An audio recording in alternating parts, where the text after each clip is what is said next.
जब आखिरी स्लाइड पढ़ने लगी ना तो वहाँ पे लिखा हुआ रेंट चार्जेबल टू टैक्स। मैंने कहा दो फटे सारा पढ़ लिए। हाँ सिटी बैंक मैंने ना क्वेश्चन लिखा हुआ सर से, मैंने पूछ रहा सिटी क्यों होता है? जी बिल्कुल ऐसे ही है। हाँ जी, बिस्मिल्लाह करें जी बिस्मिल। Yes sir. हाँ जी बिस्मिल्लाह करें जी। आप सवाल जो कर रहे थे वो कर लें।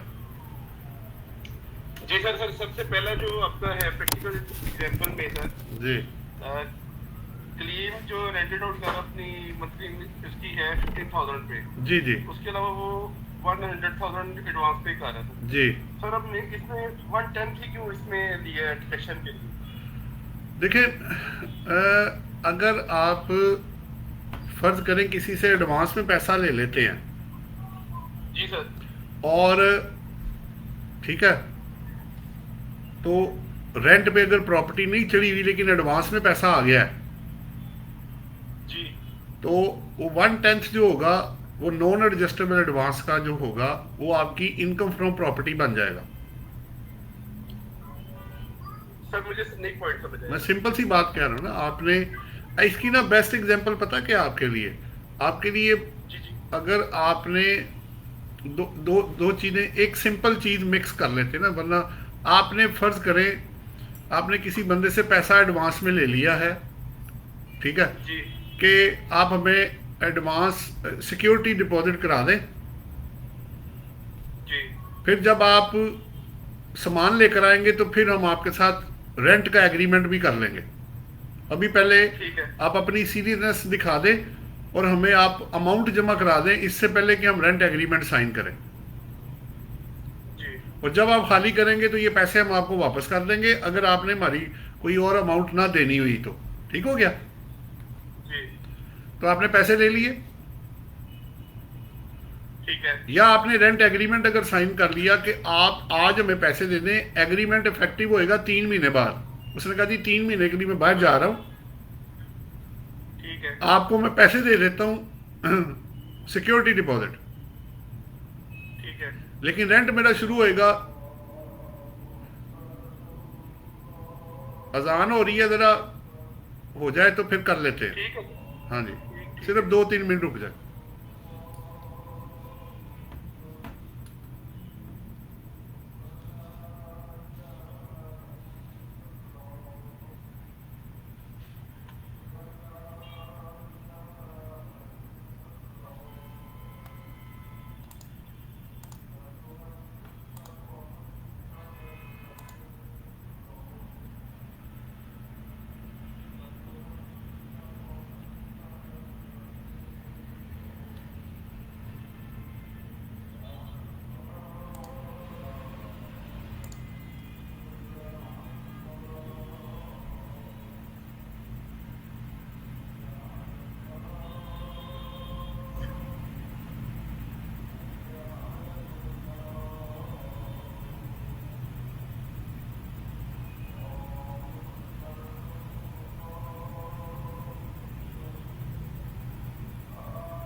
अच्छा, तो अब जो पैसा आपने रिसीव कर लिया है सेक्शन इनकम टैक्स के सेक्शन 15 और 16 के मुताबिक, ठीक है, तो वो जो पैसा आपने रिसीव किया है ना उसका 1/10 जो होगा, जो नॉन एडजस्टेबल एडवांस है, वो आपकी इनकम फ्रॉम प्रॉपर्टी की डेफिनेशन में शामिल है। ठीक है, ठीक है ठीक है एक सिंपल सी एग्जांपल मैंने ली। ठीक अब हो गया।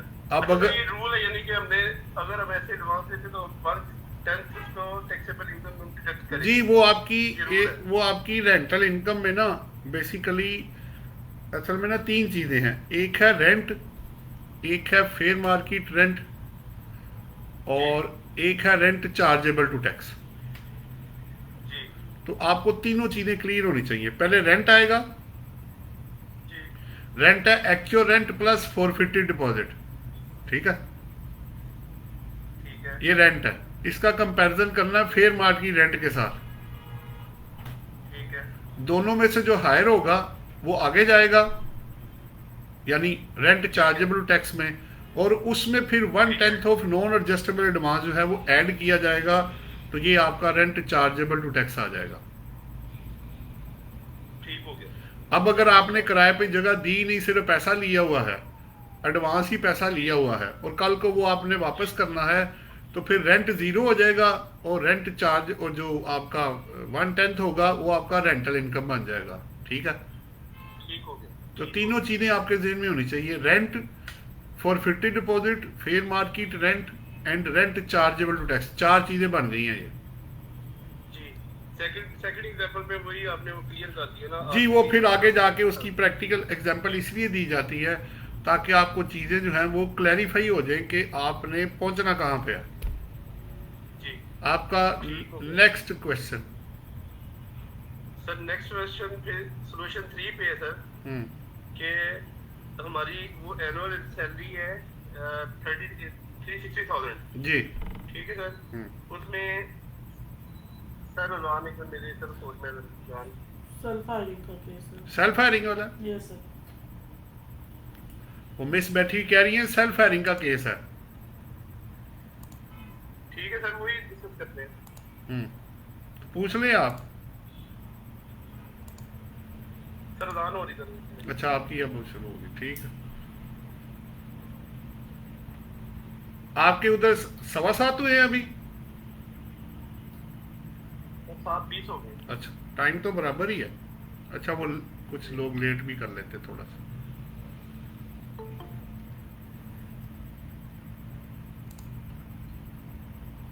चौधरी साहब आ गए। वालेकुम सलाम चौधरी साहब, मैं आपको फोन कर रहा था। जी जी सर। सर वो असल में मैं कहीं मुझे आना पड़ गया था काम, लेकिन मैंने मोबाइल कैरी किया हुआ था, तो मैंने कहा मैं सेशन ऑनलाइन ही ले लेता। जी ठीक है। जी सर। हाँ जी, शुरू किया। अभी वो अजान हो रही है तो वो खत्म होती है तो फिर आ जाते हैं। आपने जी, बेहतर सर, बेहतर। आपने पढ़ा वैसे इनकम फ्रॉम प्रॉपर्टी? सर मैंने असल में पढ़ तो नहीं सका, मैं ऐसे ही आपको कहूँ, लेकिन कर लूंगा सर कैरी, पहले पढ़ा हुआ मैं। चलो ठीक है, अभी वो जी सर। 2 मिनट रुक जाओ बस, अच्छा, अजान हो जाती है तो सर हम जी, सर। डिपॉजिट मार्केट वैल्यू क्यों नहीं ऐड सर करते? अभी आते हैं। पहले उसको पूछ। हाँ जी, आप बोले। जी सर जी। अच्छा सर, एक्चुअल इनकम जो है वो है 360,000। जी ठीक है। उसमें 162,000 मिला के यानी फ्यूचर मार्केट वैल्यू बन गई। ठीक है सर, ये बननी चाहिए हमारी 420 समथिंग बननी चाहिए, नहीं 520 समथिंग बननी चाहिए। अच्छा ठीक है सर, जबकि हम इसमें सॉरी टोटल टैक्सेबल सैलरी बन गई 610 बन गई, 6,10,000 बन गई। उसमें से हम जो उसका जो टैक्सेबल इनकम कर रहे हैं वो 8,10,000 रुपए क्यों कर रहे हैं? वो तो हम फ्यूचर मार्केट वैल्यू पे दे रहे हैं। एक मिनट ठहरे, मैं मुझे भी फिर ठहरे, मैं पहले स्क्रीन शेयर करके ना मैं आपकी वो फाइल खोल लेता हूँ ना।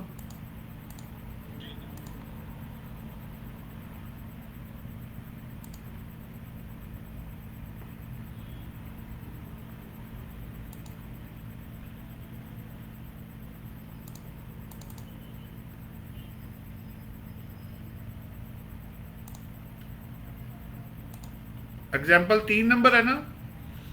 जी सोल्यूशन 3 नंबर है सर। जी सर। उधर ही आने लगा। 1 2 और ये 3, यही वाली है। स्क्रीन आ रही है? जी सर। सर एक मिनट, स्क्रीन नजर आ रही है? सर मैंने खोले ये बुक। अच्छा आप चलो फिर तो ठीक हो गया, ये तो और भी अच्छा। हाँ जी, स्क्रीन नजर आ रही है? जी सर। जी सर नजर आ रही। बस ठीक हो गया। सर अच्छा, पहले ना आप सेल्फ हायरिंग का ना कॉन्सेप्ट पहले समझ लो। जी सर। सेल्फ हायरिंग होती क्या है वो पता है? जी सर, वो जो गवर्नमेंट एम्प्लॉय जो घर अपने रेंट आउट करवाते हैं सर। ठीक है। सर वो सेल्फ हायरिंग होती है सर, जिसमें इसके ऊपर आपको गवर्नमेंट अकोमोडेशन यानी कि प्रोवाइड कर रही होती है, टैक्स पे आपको रेंट पे कर रही होती है गवर्नमेंट। एक्चुअली पता क्या सेल्फ हायरिंग का ये मतलब है कि सेल्फ है ना तो वो खुद मालक होता है, जब एम्प्लॉई या उसकी वाइफ मालक है और उसी घर को वो किराए पे ले लेते हैं, मतलब वो किराए पे देते हैं गवर्नमेंट को। अब सुन लेना, जी तो अगर आप किराए पे गवर्नमेंट को देंगे तो बंदा को दूसरा रहना चाहिए ना अंदर। जी जी वो आपको किराया भी दे रहे होते हैं और वही अकोमोडेशन के तौर पे आपको एम्प्लॉई के तौर पे घर मिल जाता है, तो आपकी 2 तरह की इनकम आ जाती है। जी। एक आपकी रेंटल इनकम और एक सैलरी इनकम।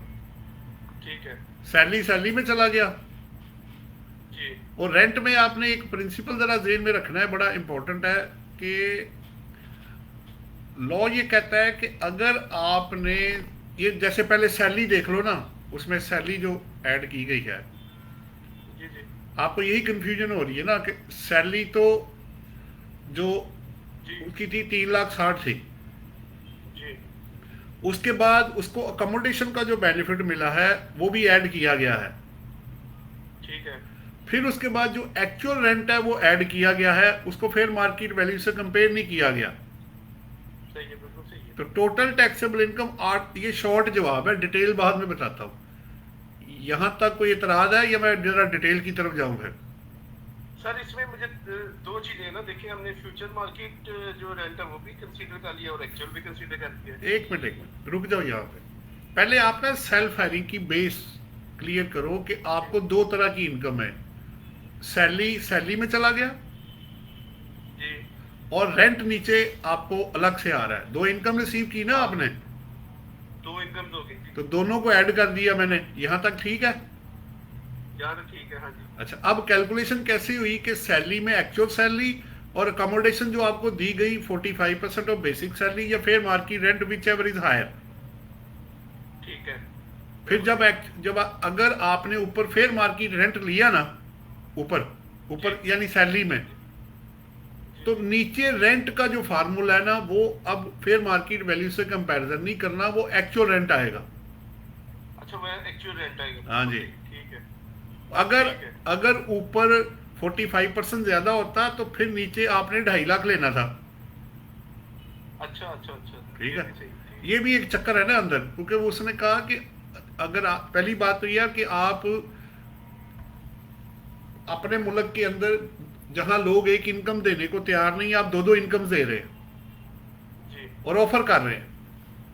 जी दोनों तरफ प्रिंसिपल है whichever is higher, accommodation में भी और प्रॉपर्टी में भी। लेकिन जब आप सेल्फ हायरिंग में होंगे तो अगर ऊपर फेयर मार्केट रेंट गया तो नीचे एक्चुअल रेंट आएगा। अब फेयर मार्केट से कंपैरिजन नहीं किया जाएगा।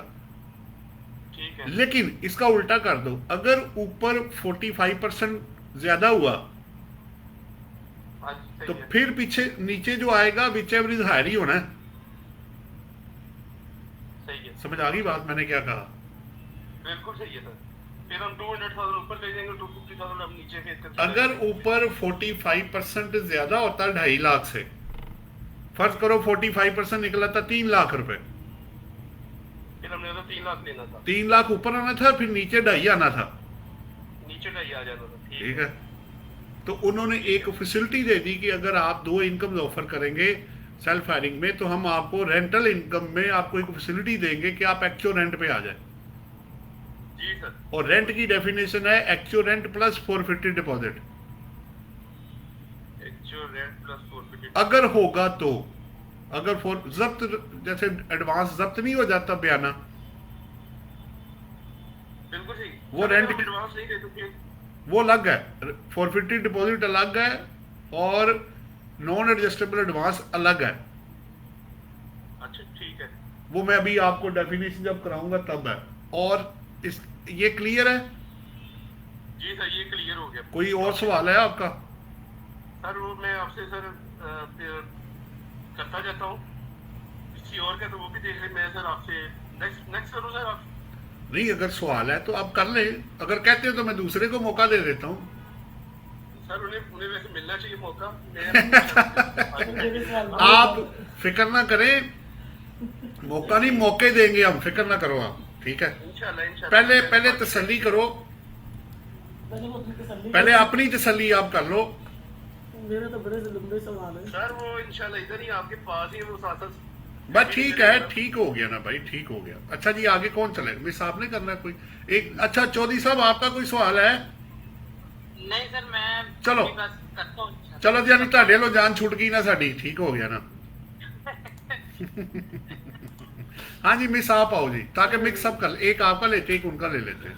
सर मैंने ये अभी इन्हीं की बातों से मैं आपसे पूछना चाह रही थी, फोरफिटेड डिपॉजिट हम थोड़ा ऊंची बोलोगी ताकि उनको भी। फोरफिटेड डिपॉजिट हम फेयर मार्केट वैल्यू में भी ऐड करेंगे? मिस कह रही है, चलो मैं रिपीट कर देता हूँ, मिस कह रही है कि 450 डिपॉजिट जो है क्या करना है, सवाल क्या है, किसको? Fair market value. नहीं नहीं नहीं नहीं नहीं नहीं, आप पहले जरा रुक जाओ। फार्मूला क्या है आपके पास? आपको मैंने वो शीट दिखाता हूँ, वो बेस आपकी पीछे सर से वो तो मुझे पता नहीं करेंगे, लेकिन मैं कह रही क्यों नहीं करेंगे, ये पूछ रही। वो मैं बता देता हूँ। आप देखिए,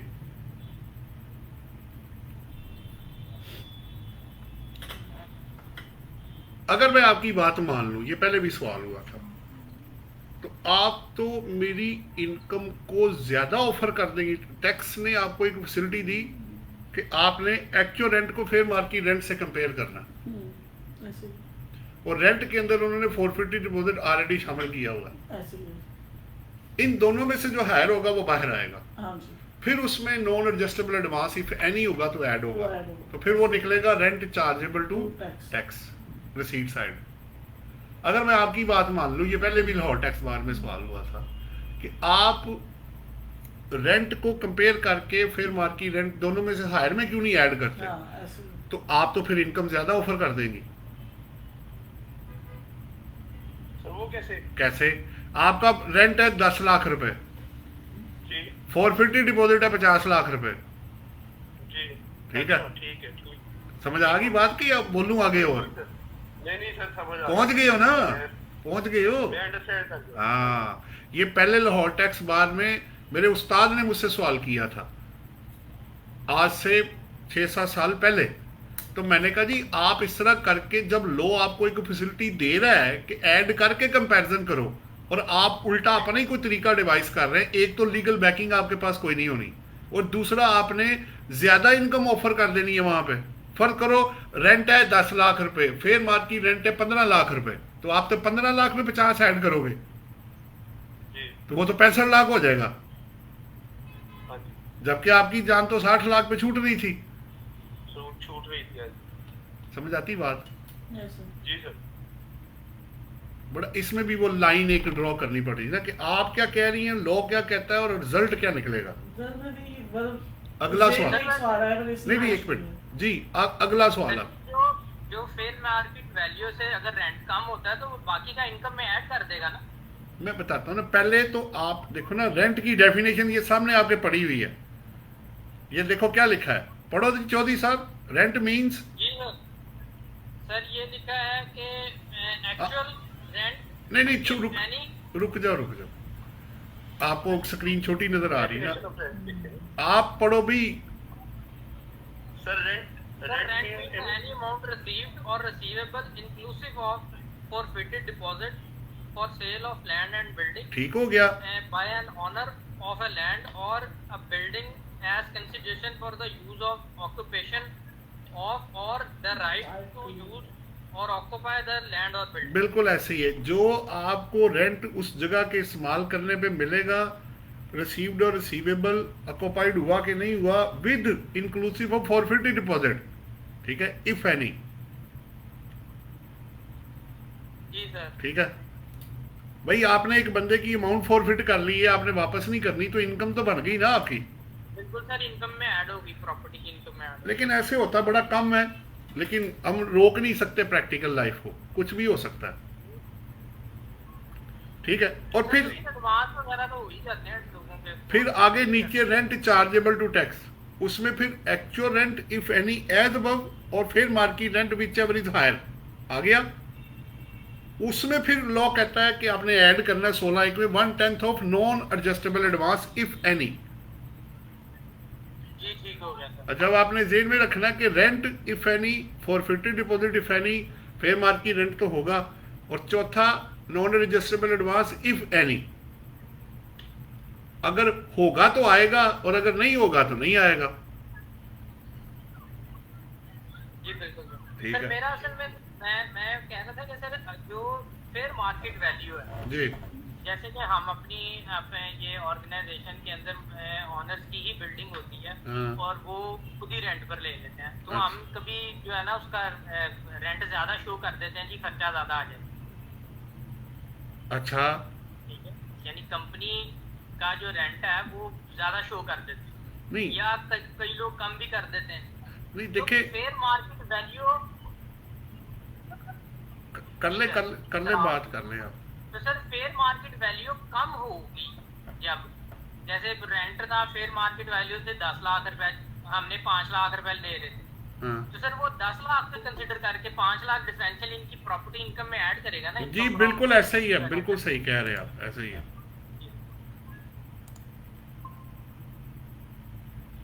हाँ जी अब्दुल रहमान चेक करो, आवाज आ रही है? सर आ रही है। अच्छा चलो ठीक है, लेक्चर के बाद फिर मुझसे टाई अप कर लेना, अभी तो लेक्चर लो आप, ठीक है? जी ठीक है सर। चलो आगे चलते हैं। अच्छा जी एक मिनट, अब हम इनकम फ्रॉम प्रॉपर्टी पढ़ रहे हैं भाई, ठीक है? आपका जी सर। कोई सवाल होगा तो तुम भी कर लेना। हाँ जी मिस, आपका नेक्स्ट क्वेश्चन। सर CIR का क्या मतलब होता है? Commissioner inner revenue. मतलब अगर हमारी फेयर मार्केट वैल्यू वहाँ से नहीं तय होगी तो फिर हमें जी उनके पास पावर है कि वो उसको डिटरमिन करवा लेंगे। ठीक है सर। असेसमेंट की पावर भी उनके पास ही है ना, वो एक स्पेशलिस्ट भी हायर कर सकते हैं, जरा देर में रखना, किसी भी फील्ड के एक्सपर्ट वो हायर कर सकते हैं, engineers, doctors, chartered accountants, lawyers, ठीक है, जहां जहां उनको मदद की जरूरत पड़ेगी, वैल्यूअर्स। ठीक ठीक ठीक। जी सर, अब अगला सवाल। दूसरा ये मैंने आपसे पूछना था कि ये जो क्या कहते हैं अनपेड रेंट होता है, जी सर ये अनपेड रेंट को हम कब उसमें लिखेंगे? किस Unpaid- साल में लिखेंगे? नहीं वो मैं बताऊँ, जिस साल में वो अनपेड है उस साल में तो वो नहीं आएगा ना। देखिए ना दो चीजें, अगर अब आप वो 15A की डिडक्शन में पहुंच गई हैं या कि इनकम वाली, सर डिडक्शन। असल में इसको ना आसान कर देता हूँ आपको मैं, आप ना इसको बैड डेट्स के साथ मर्ज कर लो, आसान हो जाएगा आप, ठीक है? अच्छा अगर वहाँ, क्योंकि अगर आप दूसरी तरफ गई ना तो घूम जाओगी, अंदर जाके गुम हो जाओगी। सिंपल मैं आपको फार्मूला दे रहा हूँ, आपने एक सेल की, हेलो, हाँ जी सर, सेल आप की, ही सुन रही हूँ। आपने सेल की, हम्म, आपको वो पार्टी पैसे नहीं दे रही, हम्म, आपने लीगल स्टेप लिए, रिकवरी करने की पूरी कोशिश की, नहीं पैसा आया, आप उसके बैड डेट्स जो हैं वो अकाउंट फॉर कर सकती है, जब श्योर हो जाए कि पैसे अब नहीं मिल रहे। नहीं सर वो पहले सुन लो ना, फिर आते हैं ना, वो फार्मूला लग गया बिजनेस इनकम के अगेंस्ट बैड डेट्स। हाँ रेंटल इनकम जब आपको रिसीव नहीं होगी, रिसीवेबल थी नहीं रिसीव हो रही, वही लीगल स्टेप सारा कुछ किया आपने, अब जब रेंट आपको रिसीव्ड नहीं होगा उसको वो नाम दे रहा है अनपेड रेंट, बस ऐसे। उसको बिजनेस में कहते हैं बैड डेट्स।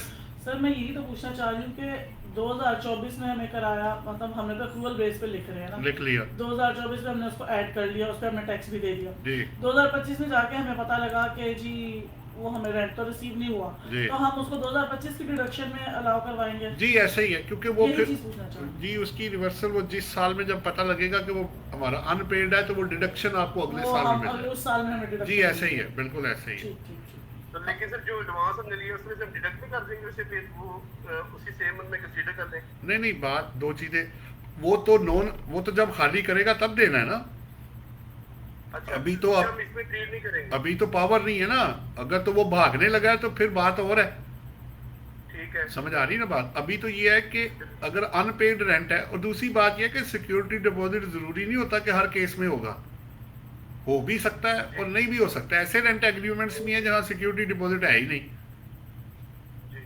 ज्यादातर में होता है, लेकिन अगर नहीं है तो फिर आप क्या करोगे, ठीक है ना? So case to case basis पे देखा जाएगा कि आया कि इसके इसको अकाउंट फॉर कैसे करना है, क्योंकि अगर आपने एडजस्टमेंट डाल दी और पैसे उसके वापस करके कर दिया तो फिर तो रेंट रिकवर हो गया ना आपको, जी फिर तो अनपेड रहा ही नहीं वो। समझ आ रही बात? बिल्कुल सही, बिल्कुल सही। जी ठीक केस टू केस बेसिस पे देखा जाएगा, एक प्रिंसिपल हर जगह पे अप्लाई नहीं किया जा सकता। ठीक। जी और जी आपका मिस अगला क्वेश्चन। अगला क्वेश्चन सर। हाँ जी। सर ये जो क्या कहते हैं इसमें लिखा है property income from the individual, जी सर वो एनटीआर में नहीं आएगी? प्रॉपर्टी इनकम फ्रॉम इंडिविजुअल में रेंट देने वाला कोई भी हो सकता है ना, हाँ तो नॉर्मल टैक्स रिजीम में आएगी। नॉर्मल भी है ना इस वक्त, आपने इनकम में से डिडक्शन माइनस करनी है तब टैक्स उस पे लगेगा नेट पे। इस वक्त तो कानून ये है 24 और 25 दोनों में। तो सर फिर फिर आपने ये नन ऑफ द अबव क्यों लिखा हुआ है उसमें? ये किसकी बात हो रही है? इसमें एमसीक्यूज में एमसीक्यू नंबर बताओगी तो देख लेते हैं। 7 में। एक मिनट ठहरो। एमसीक्यू, अच्छा वो क्या है, आप पढ़ो। The property income from an individual is taxable under SBI, under NTR, under NTR or SBI, none of the above. NTR है इस वक्त तो Enter तो फिर सर इसका तो करेक्शन कर ले correction कर आप। लें। हाँ जी कर ले, आप कर ले। आपने डी- अभी वो पुराना होगा ना, वो नहीं 25 वाली बुक का बता रहे। नहीं नहीं वो सोल्यूशन अमेंड नहीं किया गया होगा ना, रह गया होगा।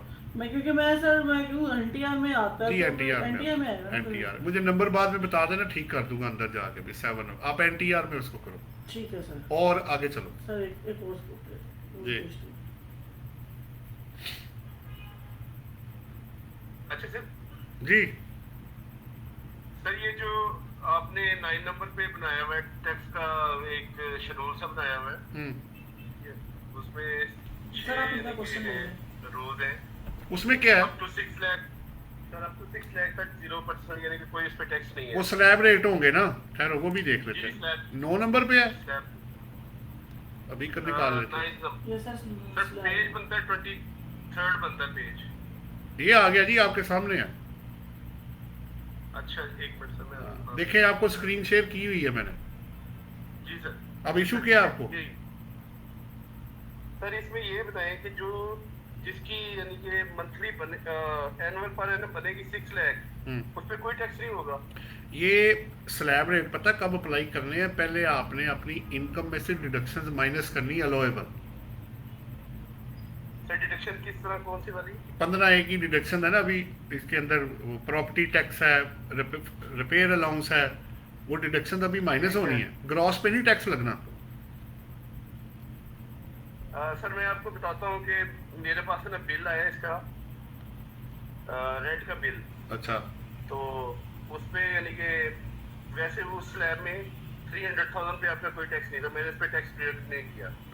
हाँ जी, तो- 6 लाख रुपए तक 0% है ना, ये रेसिपिएंट के लिए है। वो सर मैंने सर 3 लाख पे भी इस पे नहीं ना टैक्स चार्ज किया, अच्छा, तो उसने मेरे ऊपर पैरा बना दिया कि ये आपने इस पे टैक्स डिडक्शन नहीं की है। तो अब मैं उसके जवाब देता फिर रहा हूँ, मैंने कहा अच्छा जी नहीं नहीं एक मिनट, वो हालांकि ये आपके इंटरनल ऑडिटर ने बनाया या आपके टैक्स ऑफिस ने? सर इंटरनल ने, इंस्पेक्शन वालों ने। आपने जो टैक्स पे, आपने जो रेंट पे किया वो कितना है? सर वो था 2,92,000 रुपए नहीं, 1 महीने का, 1 साल का? साल का सर। 2,92,000 रुपए। जी आपका लीगल स्टेटस क्या है, कंपनी या एओपी? सर ये पब्लिक पब्लिक कंपनी है? ऑफिस है जी, नहीं, पब्लिक लिमिटेड कंपनी है। पब्लिक ऑफिस है सर, लिमिटेड कंपनी नहीं है, पब्लिक ऑफिस है। आपने कोई चीज, सुन लो ना, आपने रेंट पे कोई जगह ली हुई है? सर वो डिफरेंट जो होते हैं ना स्कूल वगैरह होते हैं, उन्होंने बिल्डिंग भी रेंट पे ली होती है, तो उसका फिर वो क्वार्टरली बेसिस के ऊपर बिल करते हैं। तो वो उनका पिछले साल बजट बिल्कुल भी नहीं था, वो फिर एनुअल बेसिस के ऊपर उन्होंने यानी कि अपना बिल क्लेम किया है पूरे साल का। तो वो हमने 292 एज अमाउंट दे दी से। तो आपके इसके अलावा भी रेंट है? जी इसके अलावा भी कोई रेंट एक्सपेंस आपने क्लेम किया?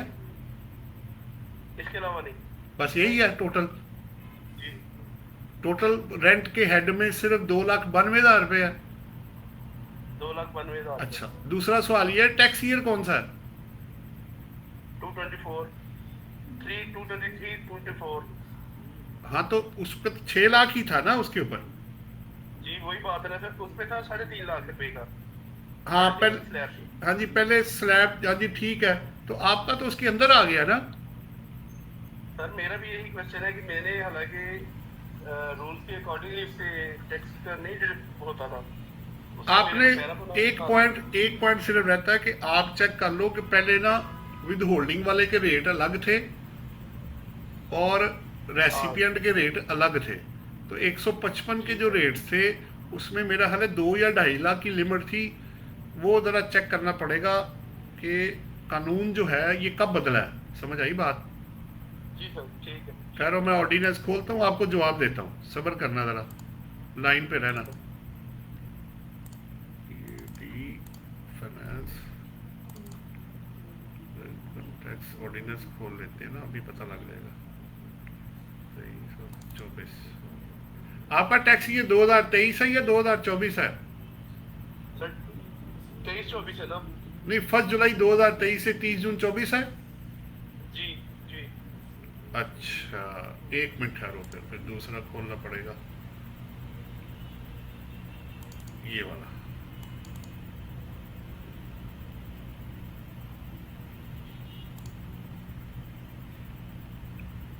आप पेयर है ना?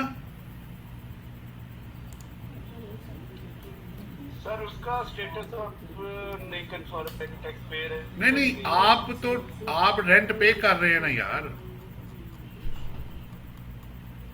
आप तो रेंट पे कर रहे हैं ना।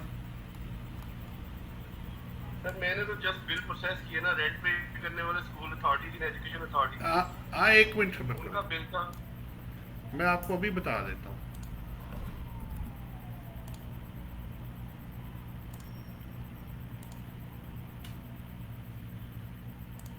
एक मिनट, ये देखो ना, 155 जो है ना, टू फाइनेंस एक्ट 2013। अच्छा,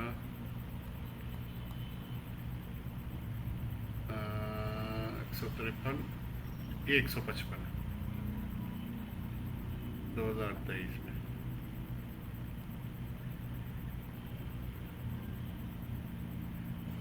ये देखो ना, 3 लाख रुपए तक, ये पिछले साल में 3 लाख रुपए तक 0% था।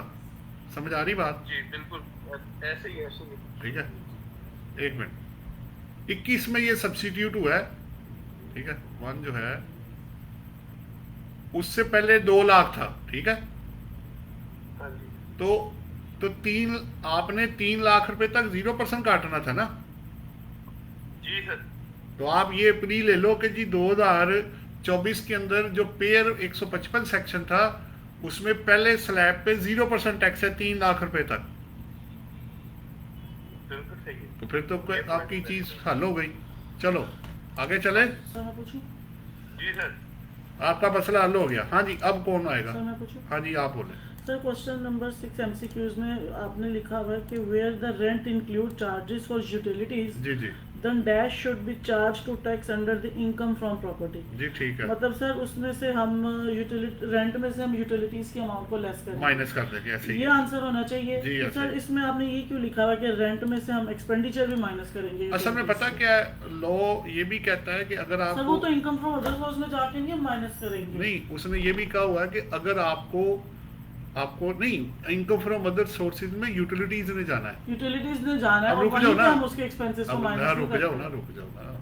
अब जहां आपको पता नहीं है कि इसमें यूटिलिटी कितना, तब क्या होगा?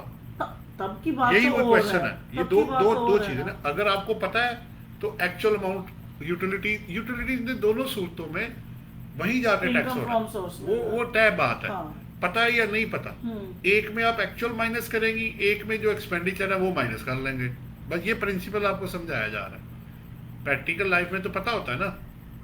मतलब अगर आपको नहीं क्लियर तो देन आप इनकम फ्रॉम प्रॉपर्टी में से माइनस करेंगे दोनों चीज। यूटिलिटीज ने एक्चुअल एक्सपेंडिचर हो या सर इसमें लिखा हुआ इनकम फ्रॉम प्रॉपर्टी में से आप माइनस तो रेंट में से यूटिलिटीज माइनस करके जो बचेगा वो इनकम फ्रॉम प्रॉपर्टी में जाएगा ना। आपने कहा एक्सपेंडिचर भी माइनस करेंगे यूटिलिटीज की। पूरा पढ़ो ना, लिखा जो है पूरा पढ़ो, क्या कहता है। सर 3 ऑप्शंस दी हुई है ना। पहले सवाल पढ़ो ना। सवाल है where the rent include charges for utilities अच्छा, मैं लास्ट के अंदर। Should be charge to tax under the income from property. हाँ, क्या अब आगे? Rent less amount for utility. तो जो रेंट में से यूटिलिटीज लेस करोगी तो बाकी रेंट बच जाएगा ना प्रॉपर्टी का। हाँ। अच्छा, तो आगे सर, आगे दूसरा, दूसरा rent less expenditure for utilities. तीसरा बी एंड सी आपने ऑप्शन लगाई है बी एंड सी। भी ऐसे ही है। उसकी वजह है कि अगर आपको पता है तो ए जवाब है, बी जवाब है। और अगर नहीं पता तो फिर बी है। अगर एक्सपेंडिचर देखा ना, मुझे पता है यूटिलिटीज मेरे 10 लाख के अंदर 2 लाख है, तो हाँ। 2 लाख माइनस कर दें। ऐसे अब मुझे नहीं पता वो अमाउंट कितनी है, लेकिन एक्चुअल एक्सपेंडिचर मेरे 1,75,000 के हो गए हैं, तो फिर 1,75,000 लेस कर दो। समझ आ रही बात?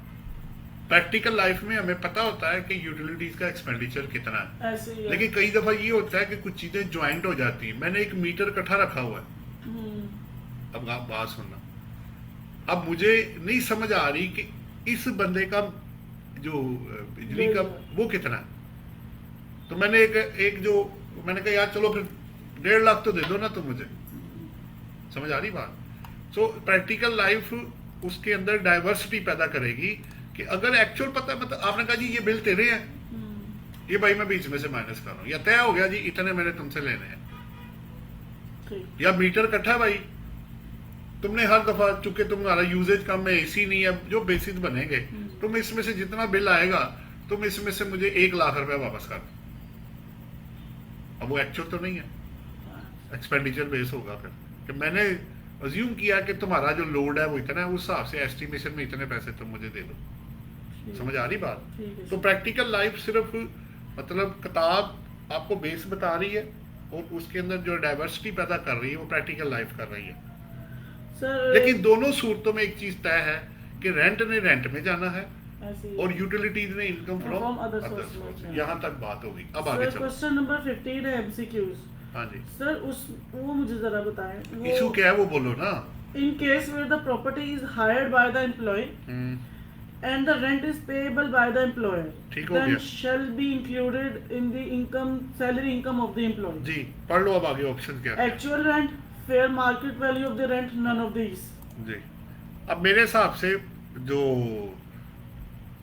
अगर हायर्ड आपने किया पेमेंट वो कर रहा है, हाँ, ठीक है ना, तो सैलरी इनकम हुई ना सर हमारी। नहीं वो तो ठीक है, बेनिफिट तो आएगा, लेकिन कौन सा? हायर्ड उसने किया, पेमेंट आपने की, आपने एक्चुअल पेमेंट कर दी। फेयर मार्केट रेंट डिफरेंट है, एक्चुअल आप डिफरेंट पे कर रहे हैं। हो सकता लेकिन है सर होगी तो उसकी सैलरी की इनकम ना, आगे नहीं, फिर इनकम तो ऐसे ले- इनकम तो सैलरी ही है भाई, पर अमाउंट कौन सी होगी उस पर लड़ाई हो रही है। एक्चुअल सर, actual- एक्चुअल या fair market rent? Sir fair नहीं सर, एक्चुअल होगी ना, जो रिसीव कर रहा है सैलरी में तो उसकी वही जाएगी। अगर आपने फैसिलिटी ली हुई है 1 कनाल के घर की, अब मसला ये है कि वो बंदा कम पैसे क्यों लेगा? पहली बात तो ये है, वो तो नहीं लेगा ना कम पैसे। ठीक है सर।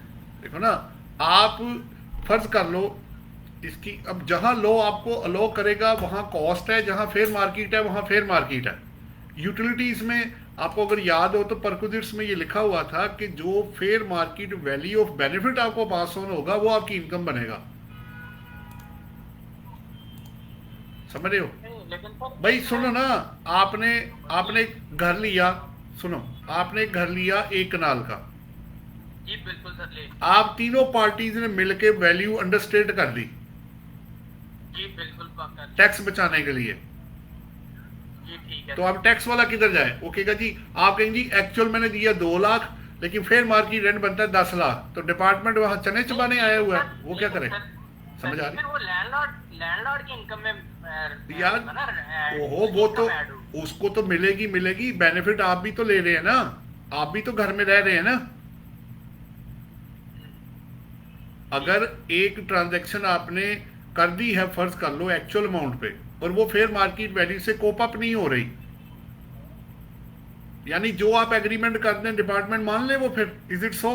ये बताओ। चलो, नहीं बिल्कुल सर, आप तो ये अब सिंपल सी बात है ना, आप एक घर एंजॉय कर रहे हैं 10 लाख का, आप रेंट ऑफर कर रहे हैं 2 लाख रुपए का। फेयर मार्केट वैल्यू का कॉन्सेप्ट क्यों डाला गया है? इसका मकसद ये है कि आप रियल ट्रांजैक्शन रिपोर्ट करें, अपनी सो कॉल्ड, समझ आती बात? तो सर फिर अब इसमें हम क्या लिखेंगे? अभी 68 सेक्शन के अंदर जो फेयर मार्केट वैल्यू है, एक्सेप्शंस को निकाल के, तो obviously whichever is higher आएगा। फर्ज करें फेयर मार्केट रेंट है 5 लाख रुपए, आप एक्चुअल डलवा रहे हैं 8 लाख रुपए, तो बेनिफिट आपने जो बेनिफिट लिया वो 8 लाख रुपए लिया ना फिर आपने। यानी यहाँ इसका option none of these. Whichever is अगर मैं कंपैरिजन कर सकता हूं तो विच एवर इज हायर आएगा। अच्छा, लेकिन सर नोटिस दोनों को कर देगा, टेनेंट को भी दूसरे को भी, लैंडलॉर्ड। भाई जब एग्रीमेंट मिली बगैर से आपने किया तो बेनिफिट दोनों ने उठाया ना। लेकिन सर जब ऑर्डर होगा या जो डिसीजन होगा उसके अंदर फिर यानी टैक्स एक साइड पर नहीं चार्ज होगा। पहले तो सुन लो, एक- पहले सुनो, आप एक सिंपल कर लो, आपने एक बंदे को से किराए पे घर लिया, जी बिल्कुल। आप दोनों दोस्त थे, आपने कहा यार तुम ऐसे करो, आप तुमसे क्या मैंने 5 लाख पर मंथ लेना, तुम 1 लाख रुपया पर मंथ दे दिया करो, ठीक है? जी जी जी बिल्कुल सर, आपने अंडरस्टैंड कर लिया एग्रीमेंट, अंडरस्टैंड कर दिया सर। तो डिपार्टमेंट कहेगा जी मुझे तो 5 लाख के हिसाब से मेरा टैक्स दे दो, आपस में तुम जो मर्जी करते रहो। ठीक है सर, समझ आ गई बात? बिल्कुल सर। आप कस्टम्स में असेस्ड वैल्यू, इनकम टैक्स में फेयर मार्केट वैल्यू और सेल टैक्स में मार्केट वैल्यू का कॉन्सेप्ट इसलिए डाला गया ताकि लोग रियल ट्रांजैक्शन को हाइड करके अपना ना एग्रीमेंट कोई बना के बैठ जाए। समझ आती बात? बिल्कुल सर, आप बिल्कुल समझ। हर लिखी हुई चीज वैलिड नहीं होती भाई, वो बाइंडिंग नहीं हो जाती अनलेस प्रूव्ड अदरवाइज, ठीक है? जी बिल्कुल सर। तो फैक्ट्स एंड फिगर्स को थ्रैश किया जाएगा और देखा जाएगा कि भाई साहब बंदा चीट करके तो नहीं निकल रहा, बीच में से टैक्स बचाने के लिए चीजें चेंज कर दी सारी।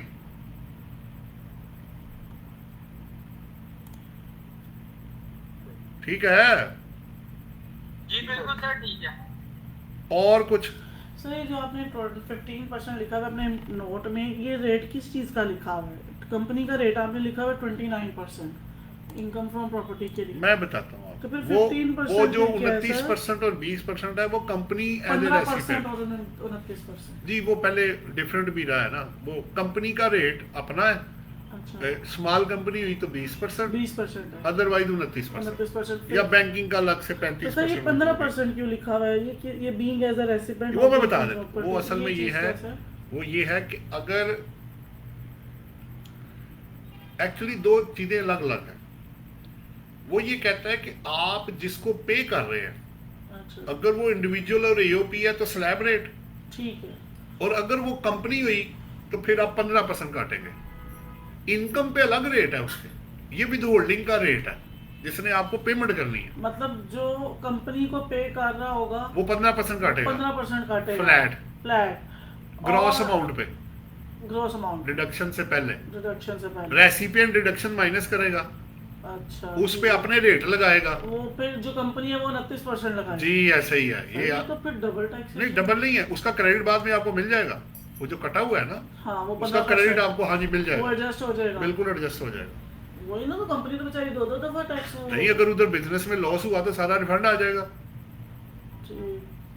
ये तो नसीब की बात है, जिसकी जितनी टैक्सेबल इनकम बनेगी, ठीक है। और सर दूसरी ये बात कि आपने कहा था कि प्रॉपर्टी का जो लॉस है वो कैरी फॉरवर्ड नहीं होता ऐसा ही है, ठीक है, और लेकिन और- प्रॉपर्टी का के जो लॉस है वो एडजस्ट हो जाएगा एडजस्ट हो दूसरे जाएगा, losses में। जी ऐसा ही है, वो दूसरी इनकम के अगेंस्ट एडजस्ट हो जाएगा during the tax year. During the tax इसको सेट ऑफ कहते हैं। सेट ऑफ हो सकता है कैरी फॉरवर्ड, अनलेस जिन जिन हेड के अगेंस्ट लॉ करेगा उसके अगेंस्ट सेट ऑफ होना है, सैलरी के अगेंस्ट कोई लॉस नहीं, सैलरी के बेस तो कुछ भी नहीं ठीक होता है। ना। कैपिटल गेन, कैपिटल लॉस और स्पेकुलेशन लॉस के अगेंस्ट भी एडजस्ट नहीं होना इसमें। अच्छा, जहां जहां लॉ कहेगा वहां आप एडजस्ट कर सकती है, यानी आप प्रॉपर्टी का लॉस बिजनेस इनकम के अगेंस्ट और इनकम फ्रॉम अदर सोर्सेज के अगेंस्ट कर सकती हैं, एडजस्ट कर सकते कर हैं सकती हैं उसी साल में। उसी साल में। कैपिटल गेन के अगेंस्ट भी कर सकती हैं। ठीक। सर अगर प्रॉपर्टी में ही मतलब हमें रेंट ही ना रिसीव हो, वो लॉस हो जाए तो फिर क्या मतलब बैड डेट हो गया, क्या मतलब अनपेड रेंट है, क्या है, कुछ तो बताएंगी ना आप, एग्रीमेंट क्या हुआ था, सर्कमस्टेंसेस देखने पड़ेंगे ना। ठीक। एक बंदा आया ही नहीं, अंदर खाली पड़ा हुआ, तो अब कौन सा लॉस हुआ आपको? या तो उसने आपकी चीज इस्तेमाल की हो, डन किया और पैसे ना दिए हो आपको, समझ आती है ना और बात? सर ये जो एंटाइटल वाला है, सिर्फ एंटाइटल पे ही हमें डिडक्शन मिलेगी क्या? ये जो जैसे अब हम क्या कहते हैं रेंट कलेक्ट करने के लिए हमें फी हम लॉयर हायर कर देते हैं, उसकी फी देते हैं, तो क्या वो डिडक्शंस नहीं होंगी? नहीं, वो तब मिलेगा जब आपका टाइटल डिफेक्टिव होगा।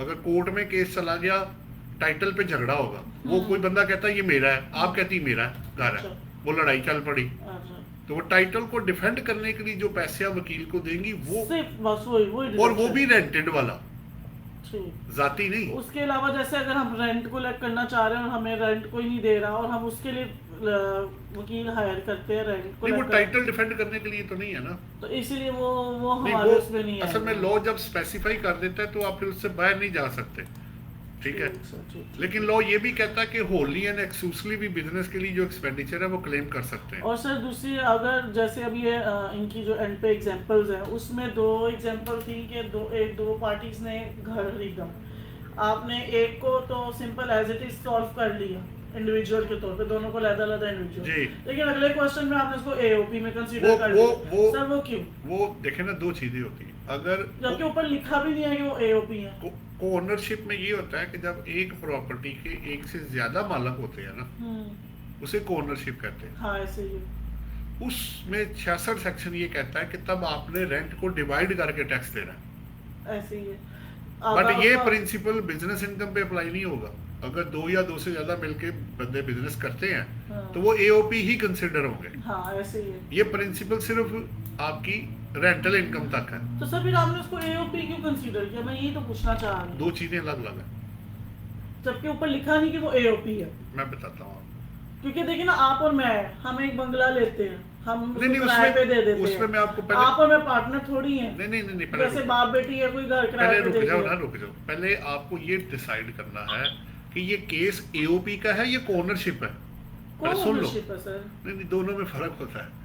एओपी में प्रॉपर्टी एओपी के नाम पे होती है। सर उसमें तो सुन लो। ओनर्स हैं वो दोनों, उस वो- क्वेश्चन में। वो तो देखना पड़ेगा ना कौन तो सा आप question। देख लेना, ये आपने क्या कहते हैं, आप जो बताएंगी है, तो खोल लेते हैं। जो आपकी स्लाइड्स नहीं है उसमें भी अब आपने एंड कौन पे से नंबर वाला है सवाल बताओ, खोल लेते हैं अभी। सर मैं आपको बताती हूँ। स्लाइड तो सर स्लाइड मेरे पास नहीं खुले, ओनरशिप ऊपर ही आती है। नीचे सबसे एंड पे सर। अच्छा, end आपने- पे जाके, सबसे चलो। एंड पे आपने ना वो की है, चलो, एग्जांपल्स ठहरो, सॉल्व ठहरो। की है, पास पेपर सॉल्व की है। एक मिनट ठहरो। आप सीए वाले पेपर्स में है या हाँ। एग्जांपल्स में है? एंड पे, बिल्कुल एंड पे, सबसे आखिरी नहीं, दो चीजें ना, एक एग्जांपल्स वाले हैं, एक सीए के पेपर में। सीए के पेपर में। सीए के पेपर हाँ। में ठहरो। सीए के पेपर में ये एक लायबिलिटी का ओनरशिप का एक सवाल दिया हुआ, प्रैक्टिकल एग्जांपल 7। आप वो तो नहीं कह रही? 7 में तो लिखा हुआ mister A and mister B are owners of a property. हाँ। ये वाला एक ये ये और एक और है, तो इसमें तो ओनर साहब लिखा हुआ है ना, उसमें ये तो लिखा क्लियर है। दूसरे में नहीं अब लिखा। दूसरा कौन सा है?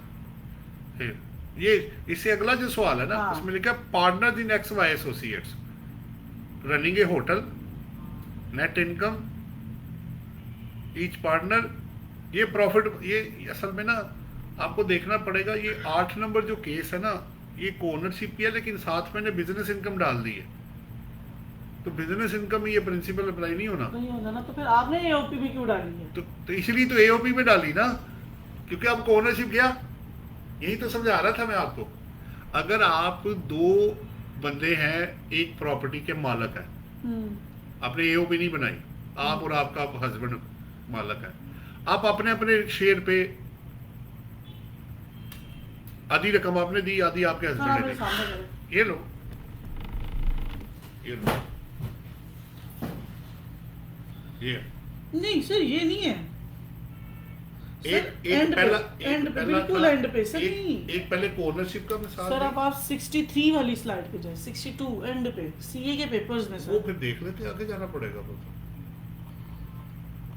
सर ये एग्जांपल तो ये तो सारी क्लियर है एंड अच्छा पे। चलो 63 खोल लेते हैं, कौन सा दूर है? इसके ऊपर ये आपने पास पेपर सॉल्व किया ना आपको। ये तो एक ये है, सर ये नहीं, इसका नाम एबीसी एंड एसोसिएट्स है। सर ये देखिए, एक ये है, ये तो इंडिविजुअल का है, अमीरुद्दीन, ये इंडिविजुअल कैसे? ये उसी का अमीरुद्दीन का सवाल है। एक ये है, मशीन एंड जमीन हाँ। Jointly own a house. हाँ हाँ ऐसे ही है। यही वाला क्या? हाँ ये देखिए सर, ये इसमें देखो ना, देखिए। इसमें लिखा हुआ है ज्वाइंटली ओन्स ए हाउस। हाँ हाँ को ओनर्स हैं, हाँ, तो आप नीचे देखिए इसमें। एक मिनट ठहरो। दिस अमाउंट इज इतना इतना इतना मशीन एंड जमीन। ये देखिए ठहरो, सर, ठहरो, इनकम ठहरो, as AO। ठहरो, ठहरो, वो दो चीजें अलग अलग है ना। आप पहले सवाल में वापस आओ। एक्सपेंडिचर हुआ, ये हुआ। अच्छा, अब पहले क्या किया, रेंटल इनकम, ये डिडक्शंस माइनस हुई, net income from property of co-owners, ये हो गया। ऐसे ही ये अदर सोर्सेज जो है ना, ठीक है, तो ये फैसिलिटी आपको दूसरे हेड में नहीं ना मिलेगी, इसमें अदर इनकम भी आ रही है ना। तो सर रेंटल इधर क्लोज हो गया ना, ये सर ये अगर मैंने क्या लिखा, ये पढ़ो, net income from property of co-owners. अगली शीट भी चेक कर लेती है, ये देखो, ये बशीर और जमील, ठीक है। सर वो आप मेरी बात समझ मैं ये आप कह रही हूँ अदर इनकम को प्रॉपर्टी के साथ मिक्स कर रही हो ना। अदर इनकम ने ज्वाइंटली टैक्स होना है, यही वो पॉइंट था इस सवाल में। इस पे शेयर में जाके ऐड होना है और इस पे एओपी ने टैक्स देना है। सर एओपी क्यों टैक्स देगी, बताता हूँ जबकि ना वो आपको। एओपी तो है ही नहीं ना। मैं आपको बताता हूँ ना, मैं यही तो पूछना समझ चाह तो रहा हूँ, करो वो ना। तो एक अलग-अलग आइडेंटिकल बंदे हैं। असल उनका में हो identical- गया कि एक ही वक्त में एक आपने रेंटल इनकम भी रिसीव किया, हाँ जो शेयर डिवाइड होके जाएगा, हम्म और ये सिर्फ टैक्सेबल इनकम निकाली गई। ये देखो ऐड कब हुआ, ये ऐड नहीं हुआ, ये 12,10,000 ही रहा है।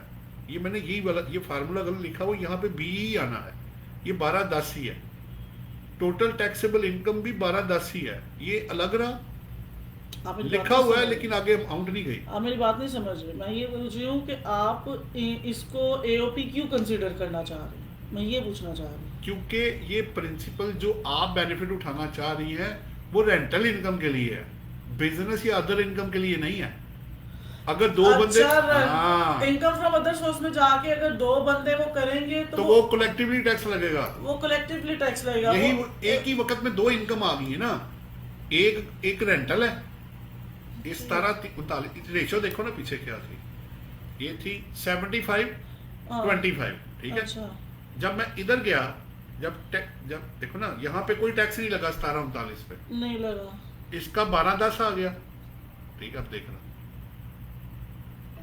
अब इसमें ना टैक्स लायबिलिटी निकालनी नहीं थी, इसमें सिर्फ टैक्सेबल इनकम थी। हाँ ठीक है। उसने अलग-अलग दोनों की टैक्सेबल इनकम ही निकाली है। तो 13,04,075 और 25 इसके अंदर आ गया, इसमें भी शेयर आ गया। लेकिन सर ये देखिए आपने टैक्स कैलकुलेट तो किया हुआ है। वो ऊपर उसका है ना, एओपी का है ना, ये 12-10 पे, ये 12-10 पे 92,000 टैक्स बना, ठीक है। ये आपने एओपी का रेट ये लगाया AOP नहीं का। सर, लेकिन स्लैब रेट तो आपने इनकम फ्रॉम प्रॉपर्टी वाला लगाया हुआ है। वो तो जाके चेक करो ना, 25 के अंदर जो स्लैब रेट है वो प्रॉपर्टी और दूसरे वाला सेम है ना, सेम है, सेम है, मुझे लगा सर वो आप- बराबर कर दिया उन्होंने, अच्छा, ठीक है। अच्छा, अच्छा, अच्छा। वो 23 के अंदर था वो जो सवाल कर रहे हैं। यानी सिर्फ इनकम फ्रॉम प्रॉपर्टी में हम उसको अलग-अलग को ओनर्स कंसीडर ये करेंगे, क्या ना, ये देखे ना, ये क्या ना, अब ये अपने अपने शेयर पे टैक्स देंगे, टैक्स देंगे। उसने अपना दे दिया, वो आ गया ना। हाँ हाँ ये बात क्योंकि बिफोर टैक्स वाला डिवाइड होना है, उसने अपना दे दिया, ये अपना देंगे, हाँ ऐसे ही है। ठीक है। नीचे लिखा भी हुआ है, share of both the member, पढ़ो, has been included the income property to compute the total income both the member, सिर्फ इनकम निकालने के लिए। However, for computation of tax liability, property income both the members shall be taxed under NTR, whereas the share from EOP included for rate purposes in the hands of the both the members as they have income and property taxable under ये तो normal समझ tax. नहीं ना आ रहा था मुझे वो कि एक- ऊपर वाले क्वेश्चन में वो को ओनर्स ही हैं, उसको आपने अलग-अलग कंसीडर जी, किया। नीचे जब वाले नीचे आए हैं नीचे है तो वो अदर इनकम में वो एओपी है। एओपी है सर, जबकि वो एओपी है नहीं तो फिर हम उसको एओपी क्यों कंसीडर आप करते हैं? समझ नहीं बात को। उसने बेनिफिट दिया कि दो बंदे अगर मिलके कोई कारोबार करते हैं, ज्वाइंट नेम पे प्रॉपर्टी होगी तो प्रॉपर्टी का रेंट डिवाइड हो जाएगा, वो हमने कर दिया। हाँ, इसके अलावा अगर दो बंदे मिलके कोई कारोबार करते हैं, ये इसके अलावा इनकम अर्न करेंगे तो टैक्स कलेक्टिवली लगेगा। ठीक ठीक ठीक सर, जबकि मतलब अब बात तो वो मुझे आपकी बात तो सर वो ये फिर वरना अगर मैंने 17 ऐड किया ना, तो सर फिर ये टैक्स की हमारी रिटर्न्स में कैसे वो टैक्स आएगा फिर सर? वो क्या मतलब, जब वो बंदे अपनी रिटर्न फाइल करेंगे वो उसके तो अंदर ये अपना शेयर ऐड करेंगे अपना ना, अपना टैक्स रिटर्न देंगे, आप बिल्कुल देंगे। अपने अपने पे तो दे दिया उन्होंने। अगर इसमें वो मेंबर का भी टैक्स मांगता तो करो ना, इसमें टैक्स बनाओ, कैसे नहीं, बनेगा? अगर ये दोनों अपना अपना टैक्स दे देते हैं उस पे प्रॉपर्टी पे, तो जो जॉइंट टैक्स है उसमें क्या होगा? कुछ नहीं, वो आपका नहीं है, वो उसका है, एओपी का है। उसने दे सर दिया। जबकि एओपी तो हमारी है ही नहीं, हमने है बनाया ना, ही नहीं ना। इन्हीं की ज्वाइंट इनकम भी आ रही है ना अदर सोर्सेज से। दो बंदे अगर मिलके प्रॉपर्टी के अलावा कुछ करेंगे तो वो कलेक्टिवली टैक्स लगेगा। सर अगर वो तो कर ही नहीं, उसमें क्वेश्चन में तो लिखा ही नहीं हुआ कि वो कुछ कर रहे हैं। तो वो अदर बस इनकम, लगा- अदर इनकम क्या थी? सर वो तो ये यूटिलिटीज से आ गई। तो वो अदर इनकम में चला गया ना तो यार उसने खुद ही एओपी बना दी। भाई। बात ये है कि आप एक जो बेनिफिट आपको दिया गया है वो टू दैट एक्सटेंट ही आपको मिलेगा। ये बड़ा टेक्निकल सवाल है, सीए के ऐसे नहीं सवाल आ गया ये। उन्होंने आपको चेक करना था कि क्या इसको पता है कि रेंटल अलग टैक्स होना है मेंबर के हैंड में और एओपी ने अपना टैक्स देना है।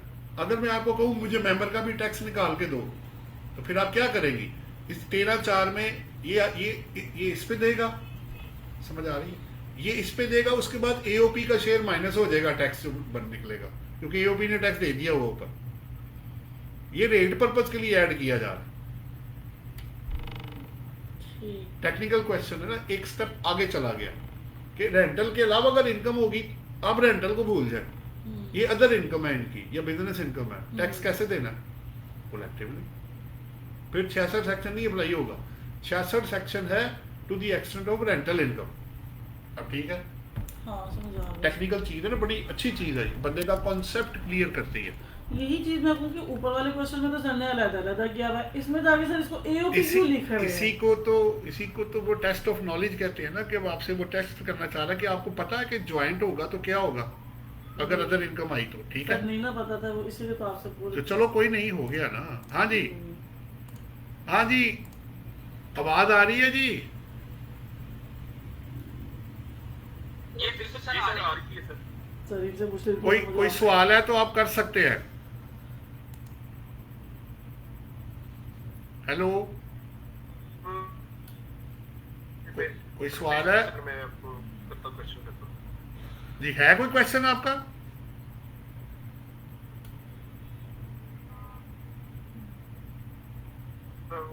स्लाइड ऊपर कर दूँ, ठीक है। हाँ जी मिस, आपका कुछ रह गया? सर मेरा एक है वो ठीक है। दीवान, ये एंड पे ही ना एग्जांपल्स हैं दीवान और दाऊद वाली। इशू क्या है वो बताओ। उसमें सर 20% मार्कअप लिखा हुआ है, लेकिन क्वेश्चन सॉल्व करते हुए आपने 12% मार्कअप लिखा हुआ है। ये अब आप किसकी बात कर रही हैं? Sir property? ये एंड पे न्यूमेरिकल्स में ही है सर। नहीं, प्रॉपर्टी वाले में ही। प्रॉपर्टी वाले में सर। मैं निकालता हूँ, एक मिनट ठहरो। ये पास पेपर सीए का ही एग्जांपल है। पास पेपर है सर ये, किस नाम से? दाऊद एंड दीवान के नाम अभी से है निकाल सर। दे। 2017 में है सर। 2017 में? हाँ मेरे नाम में 2017 में है। 17 का तो सवाल ही कोई नहीं दिया इसमें। इसमें नहीं ना सर, आपकी बुक में है। आप वो अनसोल्ड होगा कि सोल्ड वाला? अनसॉल्व्ड है, लेकिन आपकी बुक में पीछे सॉल्व है। एग्जांपल में सॉल्व किया? एग्जांपल में आपने तो फिर एग्जांपल में ऊपर आ रहा होगा। एग्जांपल में नहीं सॉल्व किया, पास पेपर में सॉल्व हुआ होगा दाऊद एंड दीवान के नाम से। तो वो तो फिर 2017 निकालना पड़ेगा, निकाल लेते हैं फिर। हाँ। ठहरो, सर उसमें आपने 12% से वो किया हुआ है, उससे वही चीज नहीं समझ आई, बाकी सब एक मिनट क्लियर ठहरो, है। मैं अभी खोल लेता हूँ। ऐसा कौन सा मसला है? एक मिनट ठहरो।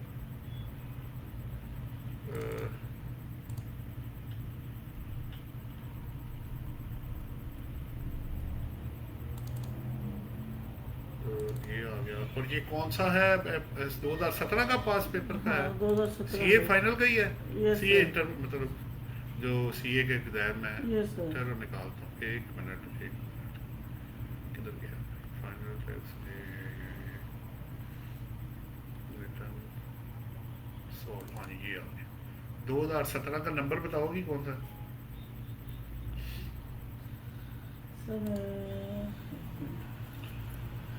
सर मुझे बस नाम ही याद है, Dawood and Diwan.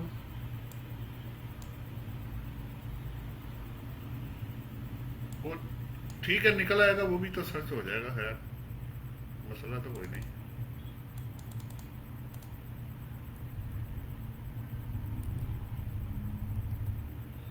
Sir March 2017 question number 3। एक मिनट, मार्च 2017 एक क्वेश्चन मिनट। नंबर 3। मार्च 2017 हम्म। अभी आ जाता है। क्वेश्चन नंबर 3 आ गया जी मेरे सामने। अच्छा वो, अच्छा अब आपको इसके सोल्यूशन में कोई इशू है? हाँ सर मुझे इसके सोल्यूशन में इशू है। एक मिनट, आपको वो 12% और उसका कोई इशू हाँ है? जी सर। कि वो 12% पे क्यों ली है जबकि 20% लिखा हुआ है markup. markup on loan for acquisition of property, Yes, sir. 3 million into 12% into 65%. Yes sir. एक मिनट, तो क्वेश्चन में क्या है? सर 20% पर है ना। पहले पढ़ तो लेने दो जरा, सब्र करो।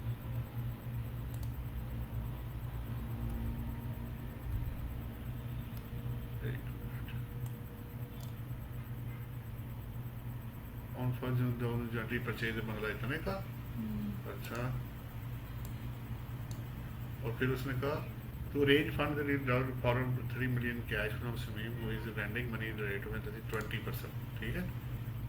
आगे क्या, 2024 द हाउस लेट होने को भी इतने पे और उसमें यूटिलिटी का आया इतना कलेक्शन चार्जेस इतना